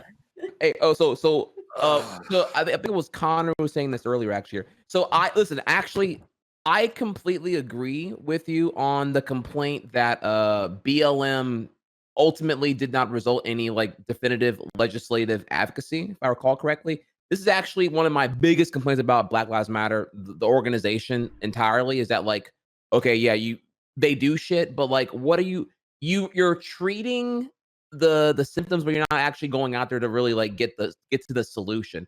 That's why that's a big complaint I have here. That's actually why whenever I was raising money for all these causes when shit was going mad crazy, 2019, 2018, I don't remember what year it was. It was all feels the same at this point here now. There's a minor plug here, but there was a thing called a Campaign Zero that does exactly what I wish BLM was doing way more often, which is the substance of what we're advocating for. I say what Black people in general are advocating for in this context. I'll go ahead and just throw a quick plug right here. In general, but before I get to that though, here the other problem here is it comes off as like a parallel of there was a protest. There was like a general women's march protest to Trump entirely. I forget over what thing at this point, but it was in 2017. It was like in San Jose, California. I remember because I actually was in San Jose whenever this shit happened. And it was like fucking huge, went on for hours. It was insane. And that women's march happened in protest of Trump, but it was a vague protest that lacked any substance of like what, okay, you don't like Trump. What do you want done about it? Or what do you want changed about it? Are we calling for stronger sexual harassment, anti-prevention shit or whatever? Are we calling for like like what are we getting here? What's the solution-based dialogue? It's just like, I don't like Trump and I'm a woman, so I'm marching. And I totally understand that. But if your goal, if your objective was to get definitive action as a result of this situation, then you got to like organize better and be able to get to a definitive policy that you're advocating for. And that's something I have a problem with on BLM's end, which is why I do like Campaign Zero, because Campaign Zero, unlike BLM, have like a particular thing here. 10 points on the website here. You can see in the graphic in the embed right there. In broken windows policing, community oversight, limited use of force, independent investigation and prosecution, community representation in the police force itself here, body cams and from the police in general, overhaul training, in for-profit policing, demilitarization, fair police union contracts. You don't have to agree with all those things there, but the point is they're all specific and they're all rooted in actual tangible legislation that can be drafted if you start like getting on, the asses of your House reps to like fucking get in Congress or getting some shit done.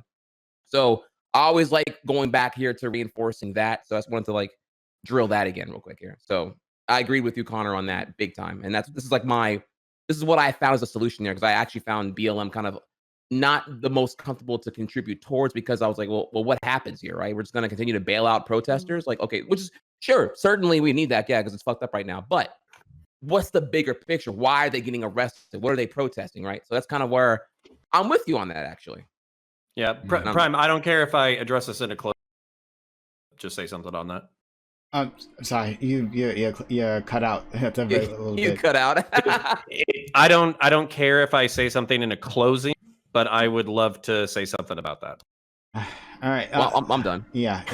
And then no, it's fine. As we move on, we won't have bother closing because we got to move on to something else. I let this go long because it was interesting. So. Oh, okay. Well, just really quickly, 30 seconds. There's like 70% of that. I could probably even give you feedback on what would actually be productive, palatable, and wanted by law enforcement. So, and this is my thing, is like some of these things are bipartisan. You could actually get bipartisan buy-in for the solutions that I'm talking about, and even cops would want them. So my frustration is that because we allow these things to be partisan, we're basically allowing people to fundraise and bitch about problems without actually creating solutions. And I'm really tired of that. I want to create solutions. I want bipartisanship. I want to solve problems. Yield. Heard that. All right. Amen. So, I don't know. I guess maybe one day we might argue about this, but thanks so much for that. I guess we'll move on to our topic 2, but I think someone has to exit. Yeah, that would be me. I apologize, y'all. I tried to stay as long as I could, but have been live for nearly 12 and a half hours. I am gassed. I woke up at 6 a.m. I was live at 8 a.m. I played DDR earlier. I pretty much had to go as soon as 9 o'clock hit anyway, because I was, I'm sorry I joined late because I actually got like a really sick dub in the game I was playing. So I need to part ways. Hopefully my contributions here were meaningful. I had a blast with all of y'all here. Prime, thank you for having me on right now. Maddie, it was good to see you again. Marcy, it was great to meet you. Yeah, Layman, glad you're not being accepted from the call like you were last time. Drew, was awesome to meet you. Tiberius said, hopefully we'll get to talk more in a future panel. And Connor, it's always a pleasure. I'm tipping my virtual hat. Do you know what this? Do you know what this means though? Because I rep my boy Prime over here. This means you have to come back because you showed up late. You did early. I know, right? I'm Hollywood as fuck, dude. I'm sorry, man. Those are the rules. Okay. Them's the rules. All right, no, it's cool. You're right. I gotta redeem. So Prime, what can I do to redeem? As far as like what's my obligation here? I gotta come next week, or like what's you gotta give me 3 hours at some point. Yeah. We'd love to have you for a full Reverie in the future. Yeah. Full one? Oh, yeah. You mean like from the beginning. Yeah. For sure. Yeah. This was like a 1 in a million thing here. Sure. Like understand, okay, just to clarify here, understand that like this was a goal, like me being the World 4 boss on Slay the Spire was like a thing I've been working on for like 4 weeks now. And I actually didn't think I would even get it today. Yeah. And I fucking like clutched the fuck out of it last turn possible. Like, bro, poggers AF, dude. I can't even, I actually like, that's why I was like, I gotta like calm down. I'm like, Like, bro, it was some genuine like gamer ESPN highlight God mode stuff. It was sick. But okay, but thank you. I digress. A raid might So- also be nice. I don't know if you have that in you, but a raid might be pretty cool. Baby, I got you. Look, I'm gonna roll up here real quick here. You want a raid, baby? Look, I got a raid. I'll hit you up. I owe you for an invite next session. You're doing this shit as long as it's on Thursdays. I got a Smash tournament on Thursdays here. Go ahead and baby, I got you, my boys. Y'all know where to head right now. It's counting down here. We're heading over to PrimeCayes stream where they're going to be continuing. Please tell my community, if you wouldn't mind here, what topics are left remaining that you're going to be covering here? Yeah, we got a few. One, we are going to be talking about Hunter Biden and the sexual pictures that were released of him, right? Like him naked with the prostitutes and all of that, whether that's actually a newsworthy thing. With all the conspiracy theories swirling around him, like, should we actually be able to talk about this guy being a child of a politician, right? Even though he's an adult, right? Does that matter? We got a gaming industry topic and something else about other stuff. But yeah, a lot of interesting stuff. We'd love to have you. All right. Well, hitting you with the raid right now, bro. Thank y'all again. I will see y'all soon. Much love, y'all. Peace. Have a See you, good buddy. one. Nice meeting you. I love you. Have a good day. Night. All right. Whatever time it is for him. Sure. Yeah, you're Fucking Canadians, man. You're in North America. You should be able to handle this part. So okay. I don't know. All right. Anyway, so Canada. yeah. Well, so okay. We'll move on to our second topic. Yeah, topic 2. Let me pull up. But thank you all for being here and for chilling out. So topic 2. Photos of Hunter Biden having sex have been released by Fox News. There has been a fierce... Oh, hold on. Let me do it again because the raid just came through. Hello. One second, everyone. Hello, Trihex people. Hey. You're all new here. My name is Prime. We do these types of panels all the time and conversations. So we've got a great invite-only panel here where we had Trihex. And we talk about all kinds of issues. It gets really spicy here. So if you're interested in that, give me a follow, hit that notification bell so you know I'm going live. Also, we have is after this, we'll do an open panel, right? Where audience members, all my audience members, well, not all of them, but whoever comes in first, can be involved, right? Audience members like you, yes, you sitting at home, you can be involved. You can come on, you can talk about like what we talked about here or other topics that we might discuss. So if any of that interests you, please hit that follow button, hit that notification bell so you know I'm going live. We do it all the time, okay? 6 days a week, we give you a lot of content here, 6 days a week. So if any of that interests you, hit that follow button right now. Don't wait. Hit it now before you head out. All right, thanks so much. Okay, so now we're on to our next topic. Topic 2. Yeah, okay, sorry. Photos of Hunter Biden having sex have been released by Fox News. There has been a fierce debate as to whether these photos are newsworthy. Hunter Biden has been at the center of many right-wing conspiracy theories, and his personal life has been distracted by conservative news outlets. However, he is the adult son of the president, and serious questions have been raised about the ways in which he has used his personal connections for financial gain. Is Hunter Biden fair game? Should any of the stories that have come out about him been national news? Or as the child of a politician, should he be completely off limits? And shout out to our main man Counterpoints, who helped inspire this topic. So, all right, we'll start with Maddie. This way, everything's mirrored on my thing, so I do it wrong every time. All right, so Maddie. Hunter Biden's nudes being released by Fox News, originally from the Daily Mail in the UK, is a clear attempt to masquerade slut shaming and an attempt to humiliate someone under the guise that really what they're actually reporting on is God, my brain like broke after that last session. So corruption, thank you. We just had this discussion. So yeah, Connor, he knows what I'm going to say. But yeah, I mean, it's trying to masquerade as corruption, and the justification for is that like humiliating and shaming Hunter, in addition to the other people that are depicted in the nude photos, is weak. The justification is that the photos prove that Hunter Biden's laptop was real, and this is the laptop, of course, that was being referenced months ago when some random computer repairman said that he got Hunter Biden's laptop and it had all this, important damaging information. Joe Biden called it Russian misinformation, and this supposedly is what proves that Biden was knowingly lying. And I think it's really unfair and disgusting and gross that anyone would show images like this in order to make any sort of anti-corruption point. And it's, quite frankly, a pretty clear example of revenge porn. Okay, thanks so much. Next, Marcy, excuse me. Okay, so right. So when the Democrats go for a low blow, they tend to be very baby mode low blow about it, right? Very shallow, very orange man bad, very Donald Trump has small hands, hee hee ho ho. We're not dredging through old photos of the Trump family at their sick adrenochrome harvesting events or whatever these people do in the shadows, And so that is why it is shocking to me that the conservative intelligentsia has decided we have to care about what the adult son of the president is doing, right? The adult son of the president who is not currently involved in the government in any way, in any of President Biden's wheelings or dealings. And I have to bring it up again, because it's going to continue to be relevant for the rest of the time we're talking about politics of our generation, right?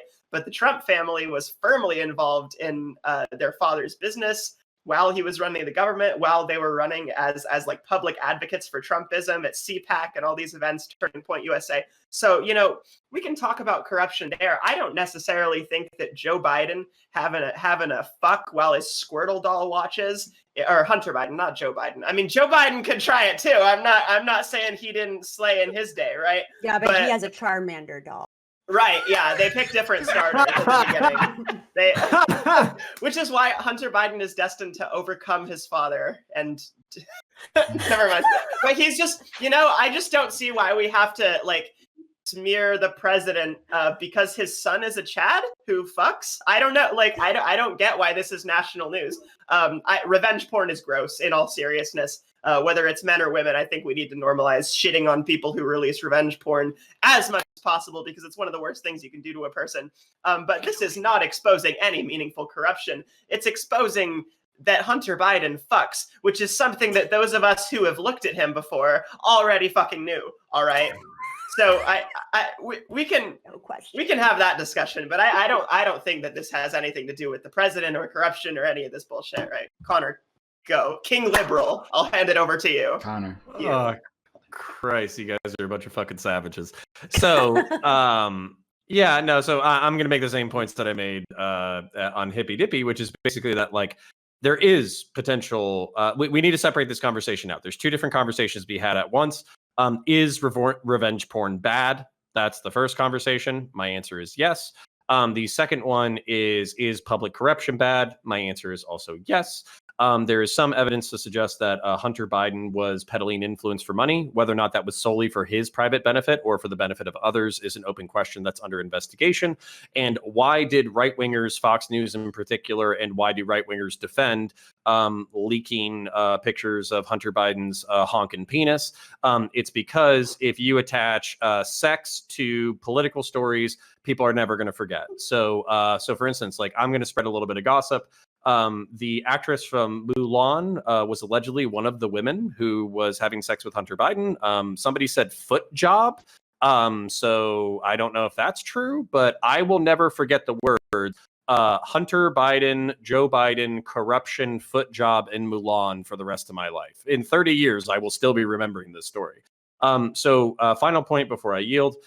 Basically, so people have pointed out that the right wing is corrupt, or at least the Trump family is corrupt, that they've had nepotistic political positions, that they've engaged in financial schemes in order to benefit their family. I almost guarantee you that if we could see nudes of Ivanka Trump in a sex tape with multiple male prostitutes, and this was linked to public corruption. It would be morally wrong for us to look at those photos, and yet I still think 90% of the population would be interested in that story and look at those photos. Yield. So I was against. So you wouldn't look at Ivanka Trump's titties. That's what I heard with that. No. Something completely different. I was completely against shaming Hunter Biden before, but now that I know he's a foot fetishist, a filthy foot fetishist, let the world know. Name and shame, drag him through the mud. All right, foot fetishist, back in the closet. In the closet, foot fetishist. I don't tolerate you. Not here, not ever. All right, moving on. You're kink shaving Hunter Biden and you don't even use face lotion? Foot fetishist, I have no time for you. Get out of here. First Prime came for the mobile gamers. I said nothing because I'm not a mobile gamer. Then he came for the I was there for that one. And I didn't say anything because I'm not a foot fetishist. Next he's coming for the honkies. I guarantee it. But, no. And then there'll be no one left to come rescue us. There will be no one left next. to come. Oh my God! Stop it! God. No. Let's go to. Am I wrong? Pogan, and I have faith in Pogan. He doesn't like me, right? Which is why he's still here. No bans incoming, right? I don't know. Those MLs, you can never predict what they think, right? Pogan? I'm not a Marxist-Leninist. What are you talking about? You have videos where you're defending Leninism and Maoism on your channel. Yeah, there's things that can be corrected about history without you committing to some inky ass. All right, continue. The Hunter Biden thing it's just tabloid celebrity gossip bullshit. I mean, if it were involving a politician, you could probably make the case that maybe there's some impropriety there or there's something questionable about the dealings involved with that. If it's just some guy that's not involved in politics whatsoever, and conservatives are jumping on that as some reason to be critical of Biden generally or drudge up things about Biden that are maybe even true but have no bearing on pragmatic policy or quality of life improvements for people, it's just a waste of fucking time, right? The entire thing is honestly just completely manufactured bullshit to drive clicks on foxnews.com. That's all it ever amounted to be. Topic 3 is going to be way more interesting, no offense. It's just tabloid garbage. Tiberius. All right, so I think I'm gonna separate this into two, like Connor did, but I'm gonna go down two different routes here. So the first thing here is that as far as Hunter, I don't really care to hear a bunch of alt-writers complain about something that they would love to have, like a bunch of hookers and blow. I mean, this is something that they would adore. What are you talking about? I don't want to hear this fucking bullshit about how this is just so bad when they would love to do it themselves. When it comes to Hunter doing that, that's his personal life, and I leave that to her personal things. Is it illegal? I don't care. I just don't. I'm sorry. So here's the thing. As far as Fox can suck the fattest part of my ass right now. Not only are they platforming Tucker Carlson, which has been on white nationalism talking points for the last fucking week, they're also kissing Trump's ass for the better part of the last, ever. Fox has no room to fucking stand at this point. They need to be just taken off the fucking airwaves at this point. And so let me put it this way. When it comes to Hunter, I think the Ukraine possibility, I don't even care if it's real. Just talking about that. Is that an option? Is that real? That needs to be talked about. That is fucking important, even if it might just be a bunch of hoopla. However, on the other side of this, whatever he's getting hookers and blow, great family show, it's no one fucking cares. Stop caring about this fucking nonsense. It does not matter. Layman, take it. I guess I'm taking it. Yeah. All right. So, so as a Canadian, I have to say I'm a little upset that my my imperialism technique didn't work when I came into this conversation to instill Canadian values, because we got culture war shit, but goddamn, you guys have so much dumb fucking culture war shit. You guys talk about it every fucking week.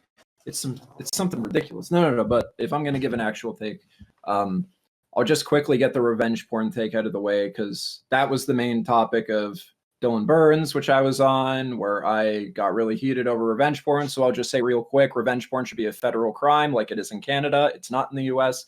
It should be. And Fox News should be fucking shut the fuck down and given full authority of the law. I'll go full authoritarian Canadianism with that. That's fine by me.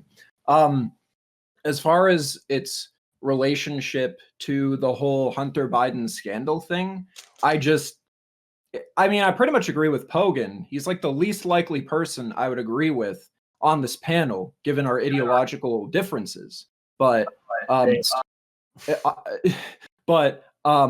this really is just like tabloid nonsense. The leaps in logic to me to get from like Joe Biden is the president, but then he has a son, and then his son does this. Therefore, Joe Biden somehow is related to it somehow. That logic doesn't make sense to me. But then again, as someone who is rather disconnected from American bullshit, because I try to be, it's my civic duty as a Maple Leaf to do that. I'm interested in hearing the arguments as to how that is, though I don't know if the right really agrees that it is on this particular panel too much. So we'll see. But yeah, that's me. But yeah, go on. So Hunter's not off limits in terms of critique. I mean, he's one of the president's son. I think it's fair to critique people that are like related to the president insofar as nepotism and corruption and stuff like that is involved. I mean, I don't really know about the whatever the hell was going on with him making money you're off awfully his low. I dad's don't name. know what's going on with your volume. You're awfully low. I'm awfully Much better. low. Much better. Much Better now. Mm-hmm. Okay. So yeah, Hunter's not off limits was what I was saying. Number two, I don't understand. First of all, I don't see the connection with how these photos proved anything. But even if they did, you still wouldn't need to release them.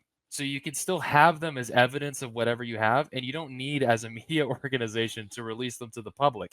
You could just do your due diligence. Okay, we have the evidence. Now we can report on this. We can collaborate with other media organizations that need the evidence or whatever. But it just seems like even in the event that this proved something, you wouldn't release them because it's obviously unethical. So I don't see how there's a scenario where the Fox gets out of this morally. Even if it were to prove something, they still appear to be on the wrong side of this. So, I don't know enough about Hunter to talk about corruption or whatever, but I don't understand the release of these things. It seems clearly wrong. Yeah, I don't know what else to say about it. Open to the panel, and now Marcy. Question, my liberal friend. So you mentioned that like the nudes were in some way tied to like evidence of corruption or something seedy, and I'm just wondering like what's the info on that, because all I am cued into about this story, like I'm completely clueless on this. All I know that the photos actually concretely prove is that Hunter Biden has a big ass schlunken donker, just an absolutely killer hog, and that he fucks, right? I don't totally understand where the corruption evidence is coming from. So if you could kind of lead me down that path. Yeah, I'm not gonna pretend that this answer is satisfactory. I'm just saying it's an answer. So if it doesn't tie in fully, it's probably because the answer is it doesn't. But the allegations of actual corruption are that Hunter Biden was employed by a Ukrainian gas company for the better part of a year. He was receiving roughly $55,000 a month for compensation for sitting on this board. He has no qualifications in energy or gas that anybody can articulate. There's really no reason besides basically being connected to the White House for him to sit on that board. That's one of the allegations of corruption and nepotism. The second allegation of corruption and nepotism is that he was saying that he was selling introductions only to a Chinese billionaire to the tune of $10 million. And there was some insinuation that either his father knew about it or the introductions were to his father. So basically it's kind of weak at this point, and I would trust like law enforcement officers to actually corroborate the peddling of influence and bribery and all that kind of stuff. It's actually fairly unrelated to the sex tapes, except for basically the fact that the reason why a lot of this information was discovered was because he basically left his fucking laptop because he was on a fucking bender at a computer repair shop, and the computer repair shop eventually reported it to folks, and that's how all this stuff got leaked. When it comes to fucking, I'm not saying that Mulan is a honeypot spy for the CCP. What I am saying is when you have what is basically a fascist state where there is flexible authoritarianism, the government can do whatever it wants to do. It can make any ask of any citizen under threat of death or imprisonment. I would not be surprised if so it could just be like, hey, these are two hot A-list people, they want to fuck. That's totally possible. What's also possible is, hey, you're an international celebrity. Why don't you go fuck the president's son and see what kind of information and influence you can get? And I think, like, if I was an FBI agent or a member of the DOJ, I would absolutely be doing like digital forensics on whatever like Hunter Biden's cell, Hunter Biden's laptop, secondary and tertiary communicative devices. If I was in the NSA and I had the authority to do so, I would be pulling fucking like Mulan's fucking cell phone and checking her records and translating them and all that kind of shit. Because I would want to see if this was two hot A-listers fucking, or if this was actually like a planned event to get at the current sitting president. Right. I'm sympathetic towards that because I also don't like the CCP. But my question there is there anything tying Mulan to the CCP other than her being a Chinese actress? Because isn't she an American citizen?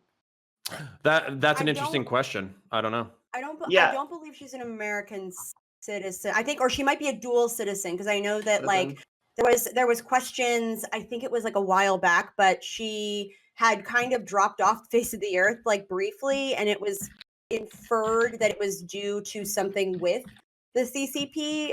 I don't know. This was like a year ago or months ago. But yeah, you're right. Like, and this is just to say, this is all speculative. So I can see Pogan fucking. This is all speculative. This is all people just like looking at, Google search results and coming up with their own theories. The only people who can actually, this is like looking at UFO footage on YouTube tier. Like, well, okay, but Pogan, my counterpoint to you, because that's my name, is Joe Rogan literally interviewed a naval pilot who's actual fucking UFO whose fucking flight dynamics can't be fucking explained. That's true. Yeah. I see that. Yeah.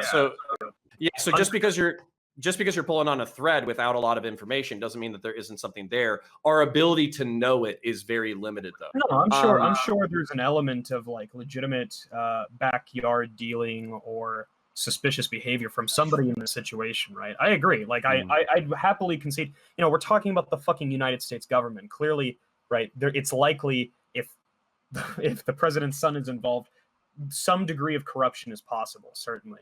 The only point I would make, Connor, and I think you would agree with this to some extent, is twofold. There are better directions for the Conservative Party to go in if they want to criticize Biden and gain more support against him. And second, I think, back to optics, not to have people scream at me, if you're a conservative or you're right wing, taking, from an optics perspective, taking like an attack on Hunter Biden's behavior in terms of who he's fucking, basically, just tends to come off as like demonizing sex a little bit and pearl clutching, which, depending on how conservative you are or how right-wing you are, could range from something like, oh, well, maybe he's doing something wrong, we need to look into it further, or it could be something like, oh, it's immoral, it's sinful, he's a bad person. And that's obviously not the sort of rhetoric like you as a conservative would want for people on your side, I would assume. But here's a couple of things. Number one, we're assuming that conservatives have shame or hypocrisy. And the truth is they don't. Okay. I would care way more about the son of the president smoking methamphetamine on camera and fucking prostitutes if the last Republican president wasn't Donald Trump. I'm pretty sure Donald Trump spent the entire 80s and 90s on prescription amphetamines and fucking prostitutes. So the amount of like moral projection here is actually kind of fucking absurd to me as somebody on the right.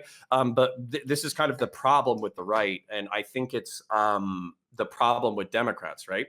When you call Democrats out on like moral hypocrisy or whatever, they like to bow down because they like to pretend that they're good people. So they go, oh no, I'm so sorry, we fucked these things up, blah blah blah. Al Franken's gonna get fired because he grabbed he grabbed somebody's tits fucking 10 years ago. He's fucking gone, all that kind of shit. Whereas if a Republican is like, hey, you're a fucking family conservative, you advertise yourself as a family conservative, and yet you were paying underage prostitutes to suck your dick, and basically like your fucking counterpoint is, this is a smear by the FBI, it's all lies, I never fucked 17-year-old prostitutes. This is how Republicans work. So Yeah. sorry. I agree. I I think the main objection that I'm going to share with you there is just like, there are, like, trust me, there are plenty of reasons to attack Joe Biden and be critical of Joe Biden in a meaningful way without coming off as, like, as you said, the type of like pearl clutching moralizers that want to take issue with the fact that he's fucking some like model abroad, and simultaneously took no issue with the sort of behavior that Donald Trump was engaged in for decades prior to assuming the presidency. Right. And this will be my final point because I need to get some water. And I'll be right back, of course. But basically, this is my point: is we're assuming that we're talking about people of good faith who are intelligent, interested in politics, interested in productivity, prescriptions, all that kind of stuff. That's not what we're talking about. Politics and democracies are oftentimes, and this is part of the reason why I'm on the right wing, is often propagandizing the least common denominator. And like I said earlier, despite me being like a galaxy brain centrist who all sides are bad and I can explain why, basically I will not forget that allegedly Mulan gave Hunter Biden a foot job while Hunter Biden peddled influence. Okay, I won't forget that for the rest of my life, and neither will anybody on the right. Anytime, and this is what's sad for you guys, because I know that you have conservative family that you're gonna have to go to fucking Thanksgiving for.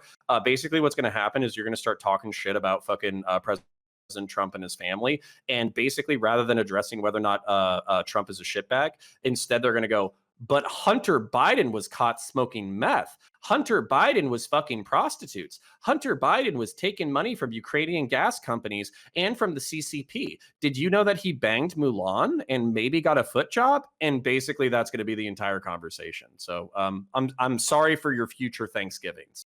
So well, I guess maybe I'll wait till you come back, Connor. Go ahead, Marcy. Connor could hear this, but he won't because he's getting water. Just okay, yeah, no. Sorry, I'll listen and then I'll go. Okay, I just think that, and this is just like a random little interject. It's going to take like 5 seconds. I find that I take this take on Israel discourse a lot, and I kind of have the same take on China discourse. Just because the state is bad doesn't necessarily mean that I'm okay with all criticism of that state when it tends to lean a bit too hard on the dog whistly identity stuff, right? So I would advise everybody here to be cautious of any news that comes out about Hunter Biden fucking Mulan. And kind of take a look at where this fact that she is a Chinese person will factor into the right's perception of this, right? I don't support criticizing Israel in bad faith when you mean to criticize Jews, and I certainly don't support criticizing the CCP as a proxy for criticizing Joe Biden having sex with a Chinese person. You know, I've seen it in tabloids as like the perfect metaphor, in bed with the enemy. And I think that's gross. And I think we should probably condemn that outright. But that's my piece on that. Do you know what's great about being on the right wing? Yeah, what's that? From someone who clearly is, of course. You can just accept the fact that you're a bad person. Like all these ideals, and like you can't talk Mulan giving Hunter Biden a foot job and all that kind of stuff. No, I completely understand. It's hyperbolic. It's sensational. It probably has nothing to do with it. It's going to ruin Thanksgiving for the next decade. I don't care because it's interesting. It's interesting that an A-list celebrity fucked the president's son while he was doing hard drugs, and that son is wrapped up in public corruption. So there are a whole host of allegedly wrapped up. I mean, I'm pretty sure I've seen her feet. So, anyways, wait. I mean, like, I didn't mean. Yeah, no, he knows. He knows. Go ahead. Are you done? Yeah, no. All I was gonna say is that it's part of the reason why like I constantly get invited on. One, I don't think power is with the people. I don't trust the average person. I'm an institutionalist. And two, I don't like playing into all this like I want to consider your perspectives and even might agree with some of them. But I can't be perfect at all times. I am shitty. I do have bigotry some of the time. I do have unconscious bias. I am an asshole. I am interested in sensational news, and I don't want to pretend any different. And I'm not going to fucking change all of my behavior into fit into a hyper righteous club. So yeah, I'll be right back. I'm gonna get some water because hydration is important. So Hell yeah. I want to second something that Connor was saying earlier about the right being not wanting to kick people out and stuff. There's actually empirical data that actually supports this. So if you look at Dr. Jonathan Haidt's research on moral foundations theory, one of the foundations that the right really cares about is loyalty. The left does not measure as high in loyalty. So the right actually, I think, has a tendency to overemphasize the degree to which we should be loyal to a particular person. So I think that the right has a greater responsibility to pick better people because we have a harder problem expelling people, like Connor was going to. So there's actually data that demonstrates that. I just wanted to provide a little support for what Connor was saying earlier. Thanks. So I was gonna say that, and I was hoping he would be here. Is that I think Hunter Biden is perfectly, yeah, it's definitely a target. Absolutely. I think so these things obviously depend. So you could take these things case by case, right? Hunter Biden, yes, is the son of a president, and generally you're like, well, we don't go after children, but he's not a child. This guy's like pushing 50 or something, right? This is an old guy. He made his own decisions. And I think Big hog. that story of him in China, I think, is actually the substantive one, right? So in terms of him and some women, whoever those women happen to be, I don't particularly care. It's not actually interesting, but that's what draws people in, obviously, right? Like that's the easy story to tell, right? But him and what happened with that Chinese company, that's a lot more interesting. I think it's really substantive. If it indeed is the case, right? So like, it seems to be the case that he was involved with this. Sorry, did I say Chinese? I mean, Ukrainian gas company, right? That it seems to be the case that he was involved in this board, and they took him, but this guy has no expertise like in that industry, but they were paying him a ridiculous sum of money, right? Why was he there? How was he there? Like why is this guy, especially with his past, right? Because he didn't just start being a fuck up. He's been a fuck up for a long time. Hunter Biden. Someone is typing and I can hear them very much so. Like yeah, so mute yourself. Whoever that is. So yeah. So why was he there at all? Like that, I think is definitely a worthwhile target. But when that happened, when people did report on that, it was like, well, he's the president's son. How could you go after his child? Again, guy's pushing nearly 50, right? But they were trying to conflate what happened with Hunter Biden. What happened to, for instance, the Obama's daughters, right? When the right, Fox News specifically, was fucking vicious and disgusting in how they attacked those girls, right? Just like they were vicious and disgusting towards Bill Clinton's kid, I forget her name. They were the things they said about this, and Rush Limbaugh too, meaning rest in hell, right? Rest in piss. He said the worst things about that little girl, right? But Hunter Biden, adult man, Hunter Biden, ending up on, was it Gazprom, I think is the name of the Ukrainian company, and making a ridiculous sum of money and having no expertise, no reason for him to be there. Why? I think it's fair to ask questions about that. I definitely think it's fair to ask questions about that. What do y'all think? Totally agree. Totally agree. It seems almost completely obvious that it's the case, and I think that it's really interesting for me as somebody on the right, when I think the left actually probably cares about corruption and like political corruption. I think they talk a lot about it a lot more than the right does actually, and like like lobbying and stuff. So it's really weird for me to see people on the left. Well, it's not weird. I know why it happens, but it was really hypocritical for me to see people, so many people dismissing what seems to be like on its face, like really, really bad. I mean, you would, I guess you would have to actually demonstrate with evidence that it goes to the corruption level, but it's a whole lot of smoke over there. So it was really fascinating for me to see the side that cares so much about corruption not talk about it all of a sudden. Go ahead, Marcy. Drew, before I get to that, I just want to say I really, really love your fat dog. That's such a cute animal. I appreciate it. Good on you for having that dog. Yeah. But I just see what I'm doing. I'm reaching out an olive branch. Pogan, you got to get an animal, then we'll get along. But what I what I wanted to say is that I think that the left do care about corruption. I just think that we're so used to the smear machine of the GOP and the tabloid media putting out bullshit that a lot of the time our knee-jerk reaction is to ignore things like that because they seem very low. Mostly because the original story was that Hunter Biden has millions of terabytes of child porn on his PC or whatever, which, I mean, wasn't true. Obviously, there was no evidence for that. And so the rest of the Hunter Biden corruption things kind of spiraled out from that original dig back in October, right before the election.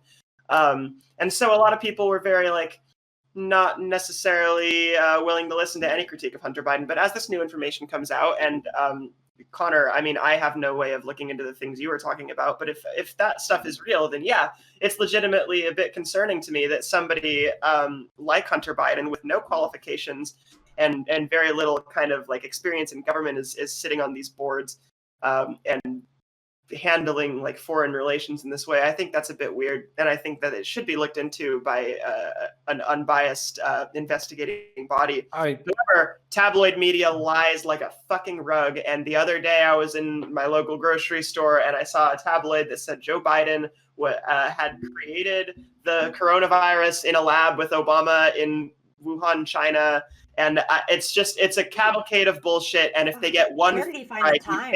You can't blame people for being a little bit skeptical of what the tabloids say. But if it does come out that it's true, I disavow, right? Sure. But if only you knew how bad things were, okay? This is actually where I kind of lose my shit in my fucking enlightened centrism. Everybody's bad, including me, kind of gets really bad. Because, basically Jeffrey Epstein was friends with everybody. Okay, he was friends with fucking everybody. He was friends with fucking Trump. He was friends with fucking high up lawyers. He was friends with public representatives. He was friends with fucking everybody. And the amount of people who may have fucked underage prostitutes and the amount of people that he might have had dirt on is actually hard to calculate because we don't know how much of it is rubbing elbows and how much of it is literally honeypot blackmail, political espionage, fucking bullshit. And then on top of that, there's even shadier shit that I hate. I know we all love our boy Destiny, but this is something that we do not see eye to eye on. The Clinton Foundation was basically a charitable organization that actually does do good work.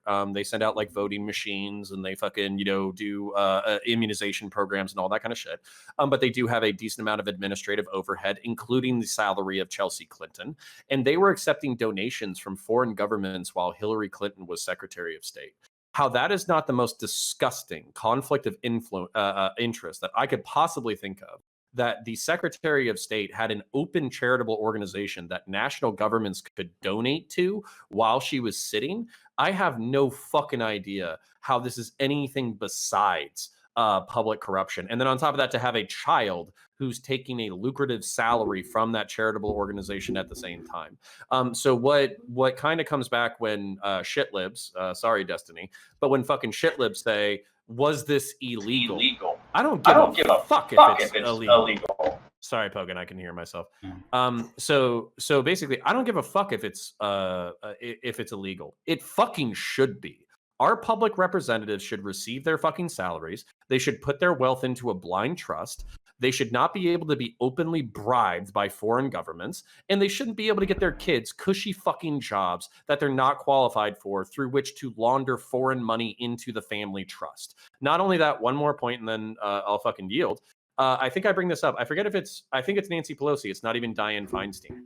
Nancy Pelosi was extended a fucking IPO invitation to a fucking gala for basically having an initial public option purchase, and having an IPO offering basically means that you get at the fucking ground floor so you can buy stock. She did this. She went from being worth like 10 million to being worth 212 million almost overnight. The fact that we tolerate this much fucking grift from our public officials is actually disgusting. And I don't care what part of the aisle you're on for that. Oh yeah. We'll go to Maddie, Pogan, and then Marcy. Yeah, Connor, I agree. I mean, if we wanted to talk about corruption as a problem in our political system, there are so many ways that either side of the aisle, whether it's the GOP or Democrats, could fight corruption, whether that's nepotism, whether that's legalized insider trading. Whether it's the revolving door of folks going into Congress and then going right out to lobbying. I mean, there are so many policies that could be implemented that would achieve the goal of reducing corruption in Washington, D.C. But the reality is that, is the GOP actually concerned about corruption? Or even like the Democratic establishment, are they really concerned about fighting corruption? My inclination is not really, because they largely benefit from it. So, I mean, that's why it's extremely lucrative to be in Congress now, because that gives you the connections and resources available to do what Nancy Pelosi did and make her net worth skyrocket. So that's why it's so hard for me to, absolutely, it's horrible. And I mean, I think the way I described it when we were on Hippy Dippy talking about this, I'm like, that really is what's causing the rot at the core of our entire political establishment, is the fact that corruption is so rife and it's so easy, and they're incentivized to do it. You know, why wouldn't they, when you could more than like triple, quadruple your net worth and essentially set your family up for life for generations to come with the amount of power and wealth that you accumulate. I think, but that's why it makes it so hard for me to take these accusations of nepotism and corruption seriously, especially when they are paired together with revenge porn. Is that I'm like, if you really cared about,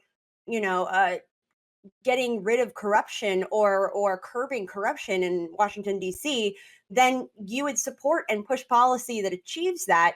But that hasn't been the case. But we have, sorry, really quickly, I'll shut up and we have to evolve past this partisan bullshit. I know it's good for fucking Twitch panels. I know it's good for fucking media people, but we have to evolve past this. It's so toxic. It's literally destroying the fucking country. Okay. So let's go to Pogan, Maddie, and then Ty. Oh, I'm done. I don't need to. Oh, sorry. I mean, Pogan, Marcy. I meant to say Pogan, Marcy, and Ty. Yeah, I think the revenge porn thing is a pretty interesting point to make, because presumably if the understanding is that the release of this content is revenge porn, right? The objective there is to embarrass the target. The objective there is to embarrass the person in question. And not necessarily you guys, but when people on Twitter or in the conservative media or even the liberal media talk about things like, damn, bro, look at his schlong, stuff like that, or like make comments about how he's into feet, whatever sexual comment you want to make about the nature of what he was doing, right? The point is, you're furthering the objective that was basically put on the table by the people that tried to forward it as revenge porn in the first place. And further, I think those details are not even relevant to the story in either case, right? If you want to just talk about it in the context of it being some explicit thing that's being used to, frame Hunter or, badmouth Biden, you don't need to include sexual details about the experience. And obviously, if the objective is to talk about it in an immoral sense, you also don't need to include the details. So it seems like a lot of the Twitter discourse around this topic in particular is just furthering the agenda of the very people that were trying to release that shit as revenge porn, right? It's done primarily to embarrass Hunter Biden and, by extension, embarrass the Biden family, which has been the objective of the people who released the content all along. And further, what's funny about it is that if it was almost anybody else, not even like a woman, for instance, but any other man, really, you would see a lot of pearl clutching and moralizing about how it's not necessary to violate their privacy or violate their personal lives. But for some reason, in the case of the son of the president of the United States, it suddenly becomes acceptable to talk about his cock size and what specific fetishes he's into. It seems completely ridiculous. People are just falling in line with the revenge porn objective. And I think discussing it in that way is just completely toxic to the discourse overall, frankly. Hogan, I accept that I'm a bad person. You're right. Me too. So That's the equivalent of going to a confessional, like, and being absolved of sins. You're like, no, I know I'm bad. So Pogan, what about Hunter Biden in terms of him being on that Ukrainian gas company, which isn't Gazprom, that is Russian. So, the corruption thing is another angle entirely, right? The corruption thing can be talked about in a meaningful way. You can have a discussion about that sort of stuff, but I'm just making the point that a lot of people in the conservative and to a lesser extent liberal media have been talking about it in an entirely different sense, right? Talking about it in the sense of like whether there was some sort of like sinful sexual event going on. And that sort of discussion is not only completely irrelevant to the corruption angle. Again, Hunter Biden is not a politician. He's the victim of revenge porn, and talking about the details of the sex life of a victim of revenge porn seems like a pretty unethical fucking thing to do. The corruption topic is a separate agenda entirely. Yeah, and so that's the point, Hunter. That's important because these are two separate stories. So that's why I framed it in the way I did, and that should any of the stories that have come out about him been national news, right? And so these are multiple stories here. That's why I was trying to hone in and bring in the Ukrainian one, right? Like, because I think that in itself, so we can disambiguate these things. Like, well, yes, some things are newsworthy and some things aren't. And I don't think the revenge point is, but it's easy for national media, right? Like, it's like the easiest thing. Explaining the Ukrainian thing is harder, right? Like explaining how nepotism plays in this, that's a much harder sell. But like, hey, he's naked, and oh, those prostitutes, who knows, right? And then apparently I hadn't known about the actress. This is my first time hearing about that part. But yeah, those are easy things to draw an audience into, right?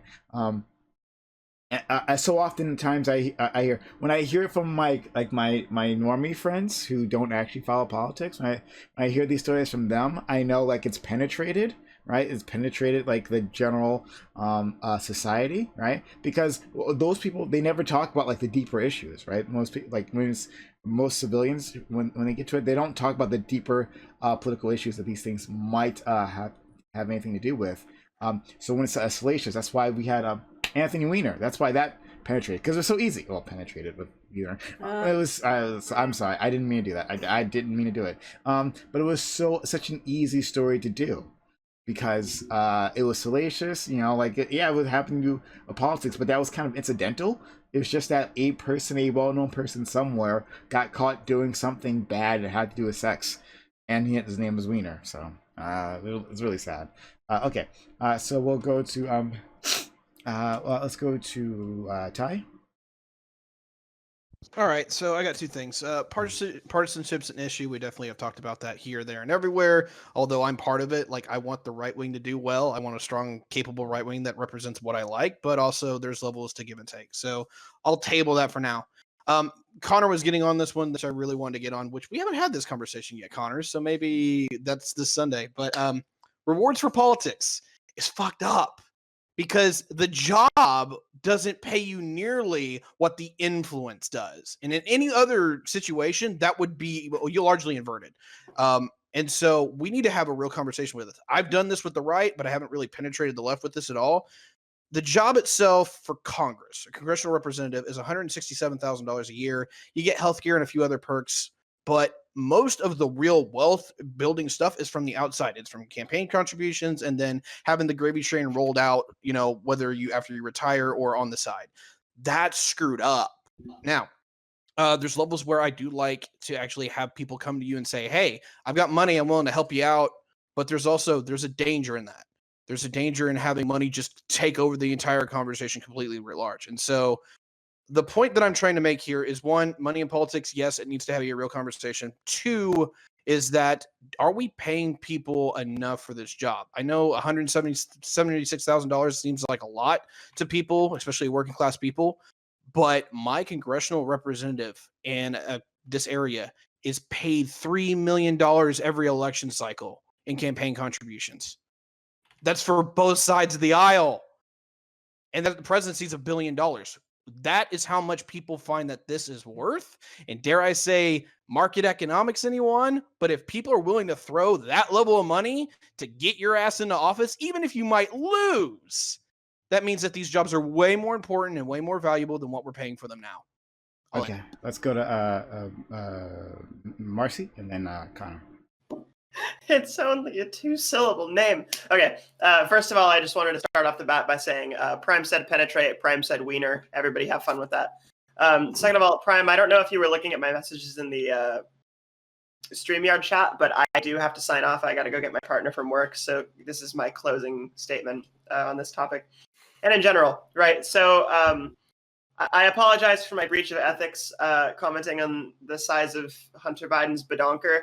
I would never speak ill of it, though, because I do not speak ill of gods. I find that as a mortal, I must keep my insults directed at other mortals. Right. So I do think revenge porn is disgusting of anybody, whether they be corrupt or not. You know, if revenge porn had come out of Ivanka Trump, I'd condemn it. If revenge porn had come out of Donald Trump Jr., I would have been disgusted and condemned it. Right. So what are you going to do? Political corruption is bipartisan. The Democrats are pretty corrupt. The Republicans, in my experience, have been more corrupt, at least in more obvious ways. But the Democrats definitely have their fair share of bullshit going on behind the scenes, too. And we definitely need to address that on all sides of the aisle. I think partisanship is useful insofar as it can carry us across social issues. Democrats are pretty solidly in the right on most of the social issues facing us right now, as far as culture war stuff. As far as economics, I side with them more. But as far as corruption goes, you're working within the United States government. You're working within like lobbying and capitalism and all that stuff. So I don't know. Comrade Counterpoints made some good points about capitalism there, right? We'd love to see it. That is the apotheosis of what I have to say on this topic. Do you mind if I get my little outro, Prime? Right. Cool. I'm E-Girl Music Theory on Twitch. I got 3 subs during this stream, and it was my first 3 subs ever, and that's why I had that little giddy moment in the middle of it. We love to see everybody here. Maddie, had a great time talking to you. I feel like we should hang out again in the future. Counterpoint. Yeah. Counterpoints, Layman, love you guys. Very friendly on Twitter. Tiberius, good to meet you. Drew, good to meet you. Pogan, good to meet you. We had a little back and forth, but I always love sparring with people in these little things. Follow my Twitter at Marceline. Haha, I just posted some selfies and I think I'm pretty. So that's everything. I'll see you guys later. Catch you. See ya. Marcy. You have a good one, Marcy. Yeah, it was nice talking to you. Yeah, nice We're talking gonna to you. hang out. We're gonna hang out soon. Yeah, add me on Discord, all of you. Hell yeah. Hell yeah. Yeah. So, Prime, may I go? Please. Yeah. So, basically, I have a prescription, even if it's not going to be not politically future. This is You're like cutting out. You're asking cutting out again. Try it again. Try those words. hello. Hello. Now. Hello. I have a prescription. That's not to say that it's actually going to get passed. It's not that it's politically feasible. This is why we don't let cops, or we shouldn't let cops investigate themselves. Is the same reason why we shouldn't let Congress members basically legislate their own salaries and the way their economics are. So I would say basically once the country collapses under the weight of another economic catastrophe or pandemic disease, and we realize that our democracy is fucked and that we need to start from scratch, what I would say is effectively you would need to double or triple the salaries of elected representatives. All of their assets would have to go into a blind trust. They would have to be audited every single year. And on top of that, their family cannot get jobs or gifts that related or allow their influence to be peddled in that way. And yes, I do think they should carry prison sentences. And here's the thing. We talk about our public servants as public servants. It's a service. You were supposed to have a servant's mindset. that means that you give things up for the betterment of other people. So if some fucking rich person wants to bitch to me that they're a fucking billionaire and they want to be a politician, then you got two fucking options. You can either be a servant and fucking put your shit in a fucking blind trust and follow those fucking prescriptions, or you can shut the fuck up and donate to another politician. So I don't want to I don't want to dwell. Every time I talk, I feel like I'm bringing up a Marx point. It's not my intention, but you seem like the type of person that would be sympathetic to something like, in such an event where the system collapses and we're restructuring things and we're changing how politicians work and who they are. Instead of having them be like this separate, almost aristocratic class from the rest of us, how would you feel about just deriving political representation from not necessarily even the working class, but just more so the general public, like less aristocratically than it's handled now, just so there's no like significant class distinction between, as you said, somebody who's supposed to be a public servant and, you know, somebody who's like a laborer or a blue collar worker or somebody like that. Yeah, unfortunately, you're probably not going to like my answer. I am a fan of representative. I want representative. Sorry, Connor, Okay, sorry. Again, Connor. I do. What about now? Hello? You're good. Okay, I'm literally gonna fucking suck on this thing. So I want the representatives of our nation to be technically skilled engineers, doctors, lawyers, people who have professional expertise. The reason why I want them to be those people than, let's say, the 7-Eleven employee or a bar owner.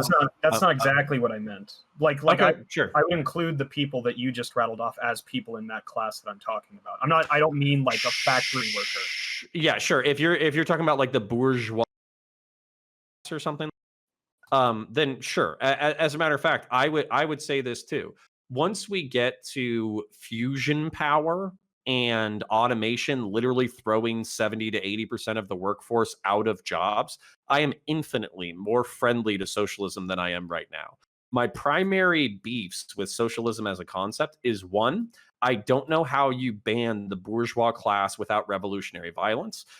Two, I also basically don't see leftists often considering balance of power politics. So, for instance, in a representative democracy, the reason why you don't have, civil war or mass political purges or slaughters is because there is constant political competition between rival groups, and none of them have all of the power. When you have a socialist society that is government run, that is enforcing the banning of the bourgeois by force, you basically have a political, economic, and social monopoly, and that is horrific balance of power, and that's why you see political and ethnic surges in socialist societies. So that's kind of like, it's not, my objection to socialism is not the ideals. My objection to socialism is the practicality and whether or not those ideals can be implemented in the real world. I want to address the first point. You said something to the effect of like, you think, I'll address the balance of power point first. So I'm sure you know, like from talking to lefties and the general discourse, there are plenty of different implementations of socialism. There's variations of it. They all have various different ideas. But the system that I specifically advocate for is one where, while there is no economic class, there are still distinct social, academic, et cetera, classes, such that there is party competition in a representative democracy, right? I advocate for a political structure roughly comparable to that in the United States, just with the removal of the bourgeois capital class, right? So there's still that sort of power struggle in play through representative democracy. There's still vying for votes, vying for support among workers. It's just that there is no such situation where, say, laborers are being exploited by a class that will exist regardless of how the power shifts, because that's how it works currently, right? No matter who you put in power, no matter who you vote for, no matter who your fucking candidate is, the point is the people in control of society and by extension the means of production are ultimately capitalists. And as for the revolutionary violence thing, I'm sure you've heard this plenty of times. I'll be brief because it's not a socialism topic, but I don't want there to be revolutionary violence. I don't want people to die. I don't want people to be killed, et cetera, et cetera. I'm just saying something like, as we gradually move towards socialism and we transition to another economic system, it's very likely that some level of force will occur as a direct consequence of that. That's different than saying it'll be necessary. I think in socialism, there will just be no chance for the bourgeois to even reemerge. But getting there, yeah, will likely involve some degree of violence that's just unavoidable and, of course, undesirable. Yeah, so 2 points, Prime, if I may, even though it's so basically post collapse, we should all have a conversation rather than shooting. So post collapse, we can all have a conversation about what the new society should look like. And I'm not even sure that a collapse is going to happen. I think as you get older, you kind of realize that the collapse that you're constantly predicting for society is actually the collapse of yourself. You kind of realize that you're the mortal creature, you're the person who's going to fall apart, not necessarily society itself. And if you look at history, that tends to be fairly accurate. And then the other thing I would bring up is a Ben Shapiro point, which is basically that the bourgeois class might constantly exist, but the members of the bourgeois class are constantly changing. There are dynastic families that do exist within the bourgeois, but I also want to say like most millionaires are like self-made or something like that. There's some stat like that, and also like intergenerational family wealth is not guaranteed. So, for instance, there's actually a really interesting documentary about the Johnson & Johnson family. The son basically made a discombobulated movie about how he felt guilty about being rich and how his dad was a rich asshole. And then basically what I saw was basically brain rot. The only reason why the Johnson & Johnson dynasty is still around is because other people are controlling the money and keeping that dynasty alive. If it was actually left up to the family, it would be bankrupt within a generation. And I think that one of the interesting efficiencies of capitalism is that the robber barons of 100 years ago collapse into a new class of upper bourgeois. But I'll leave it. I just want to make a point regarding something you said there. Can make it quickly because I do want to just make it quickly because I do want to actually go back to the topic for a second. Yeah, I'll be super quick because I know it's not a socialism debate, but just real quick, like the self-made millionaire concept, like the self-made millionaire, self-made billionaire concept is a little bit of a misnomer because in the Marxian view, and maybe you have some objections to Marxism generally, but the whole point is capitalists derive their profit necessarily through the extraction of labor value from workers, or in layman's terms, they're economically exploiting the people that they employ as workers, right? So to say somebody is a self-made capitalist, maybe they came up with some technological innovation, something that improved capitalist efficiency, manufacturing efficiency. The point ultimately is that in order to accumulate the capital that they have and become wealthy bourgeois aristocrats, basically, at some point along that process, their existence necessitated the economic exploitation of laborers or a set of laborers, right? Now, I don't mean exploitation in a moral sense. There's a specific Marxist understanding of that deals with necessary and surplus labor value, and that's another debate entirely. I'm just telling you that there is no such thing as a self-made millionaire in the Marxist view because they had to have exploited the labor value of somebody under them at some point in time along that path. If you want to do a one-on-one at a different time. I'm assuming he challenged you. Okay. I'm more than happy to talk about Marx anytime if that's the question. Okay. Yeah. So Maddie, previously you were talking about corruption, right? Well, it was a while ago, but you were talking about the importance of corruption. Mm-hmm. Yeah. So I mean, I didn't know if I didn't know I was talking, but I will talk about corruption and what we can do to fight it. I mean, one of the things I think people were talking about before that I alluded to was that there does seem to be this revolving door of people going through Congress and then taking extremely lucrative jobs in whether it's at lobbying firms or working for different multinational corporations and then serving as a lobbyist for those corporations or on behalf of those corporations. I mean, that is really where a lot of the money is. And I think, I forget who brought this up, but they raised a really good point about the salary of public servants and whether or not we need to rethink that, how that payment is structured, or rethink what we expect of public servants, because this is one of those politically agnostic things in that people on both sides of the aisle are just as complicit and just as guilty of using their political clout to cash in. I mean, this is also something we see even if they don't do it personally, there's a reason that government contracts will often go to the companies owned by their significant other or their child. There's a reason that, you know, the children of the political elite are added to the board of directors for various organizations when they have no actual experience or expertise in that industry. It's something that's worth examining. I know there are a lot of proposals that have been thrown out there.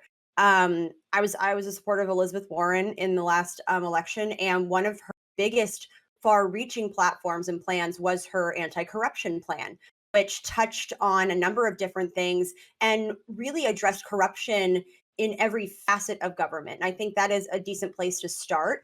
But the real answer is I don't know how to root out a lot of it, because so much of it, it's not something you can draw a direct line to, because it's not also just in government. I mean, shit, even the kids of like CEOs get added to the board of governors of various organizations when they have no actual expertise, because they can give access to their parent. I really don't know how to fix that. Go ahead. Yeah. Sorry, if somebody wants to go, they can go. Go ahead. My response would be just like, I understand nepotism Oh, wow. of We our can't hear you. world. We heard nothing of that. Yeah. Motherfucker! What do I have to yell into this bitch? You need a Yeah, new all right, computer, yeah, dude. I think Yeah. it might be his mic. I'm not sure. Yeah, I'll get like new XLR cables or something. So can you hear me now? Because I'm literally choked up on this bitch. Yeah. All right. So basically, like, Maddie, I know that it is a lot. It's a lot to deal with. Like, what's the lines in our society for nepotism and corruption? I think that we just have to focus on the public sector, because if we start like trying to legislate fucking nepotism in the private sector, CEOs, all that kind of shit, it's gonna get so fucking messy so goddamn fast. Basically, even in corporations. It all comes down to not necessarily competence, but who is liked. And people like to pretend that this is a public sector only fucking problem. It is not. I have worked in fucking private industry. I've worked in public industry, and they both have the same fucking problems because they both have people in them. Nepotism is definitely a fucking thing. So the reason why I'm more hardline about anti-nepotism in the public sector is because it affects all of us. There is supposed to be a level of objectivity and neutrality, and also pursuing the public good just because it's a public resource. Cops should not be nepotistic. Firefighters should not be nepotistic. Teachers should not be nepotistic. And if you look at the major social ills of the past 2 centuries, it was primarily when they disadvantaged Black people, when they disadvantaged gay people, when they disadvantaged trans people. That was the biggest social problems that we had over the past 2 centuries. So to just say, oh, well, we do it in the private sector too, so we're also going to allow it in the public sector, I think it's actually pretty fucking gross. And righties who are very much in tune, or good righties, who are very much in tune with moral right and wrong on an individual level, need to in turn demand more from their public officials. So, Yeah. No, and I just want to respond quickly. Just that I totally agree, and I definitely see the distinction for why there's a specific focus on it for public employees versus those in private enterprise, because especially if they are democratically elected officials, that obviously adds a different layer in, where they theoretically should be held accountable to the people who elected them into office in the first place for this type of corruption, whereas that level of accountability maybe doesn't exist for something like a private enterprise, not in the same way that it would for a public official. okay, so I will go. I guess Ty had his hand up, and we'll like wrap things up after. Yeah, sure. So I don't know if I'm a little bit disjointed here or if I just kind of want to see somebody screw up, but let's agree that we can't let the public sector fail because there's only like one government. If that goes to shit, everything goes to crap, right? So nepotism off. Let's try to keep that off board. But for private institutions, there's something in me, I don't know, maybe it's a little bit of tankyism, I don't know, that to see some rich bastard give it to his son and crash out his company just is deliciously evil. I love it. Can we actually just let them do it and let it fail? This gets into a conversation about too big to fail, but I kind of like the idea of just letting these people like, hey, look, if you want to put up your kid that literally is brainless and can't run the operation and just crash the company, I kind of want to watch them do it. Unless, of course, you work for that I'd company, support right? that if they were the only ones negatively impacted. Yeah. But the reality is that the fallout that comes from that, usually, like the worst of it, is borne by the working class and the people Always who is. work for Always the, is. that work for the organization and through no fault of their own, watch their No. Their fault was that they were born poor and they stayed poor. That's right. Their Oh, problem. fuck. That's right. Come on. What was I Work thinking? hard enough. Yeah. They didn't work hard Where enough. were those Have bootstraps? they just tried not being poor? Yeah. Christ. But yeah, Have they tried it? Yeah, so It's almost working for me. Almost. Yeah. Not quite. Yeah, so I mean, I think yeah. that's the big issue. I mean, exactly that. Is that it'd be great if they were the ones to suffer for their own stupidity, but they're not. These people some of these kids are born into a life of absolutely no consequences, and if they run their company in the ground, well, they won't be on the streets most likely, right? They'll still be okay. But everyone else, not They'll so much. take their severance check. They'll we'll take their see. severance check and do like a sad yacht tour. And then once they've done some soul searching, they'll come back We'll a see little 2008 all over wiser, again. a little tanner. Yeah. Yeah, and then open a fucking like a goddamn it, a smoothie shop in fucking Costa Rica. They'll fucking oh vegan man. smoothie shop. I found myself down in Costa Rica. Yeah. Oh my God. So, Yeah, it'd be 2008 all over again, and I've still got a grudge from the golden parachute, so I get it. There's levels where I don't know. I get conflicting values with this one. Like I got to dissect this one a little harder because I kind of like to see people just blow up their own shit, but also is that there is a responsibility in making sure things are run because you're not the only one that goes home. So I mean, yeah, Connor, we need to actually have that chat. That'd be a fun one. Cool.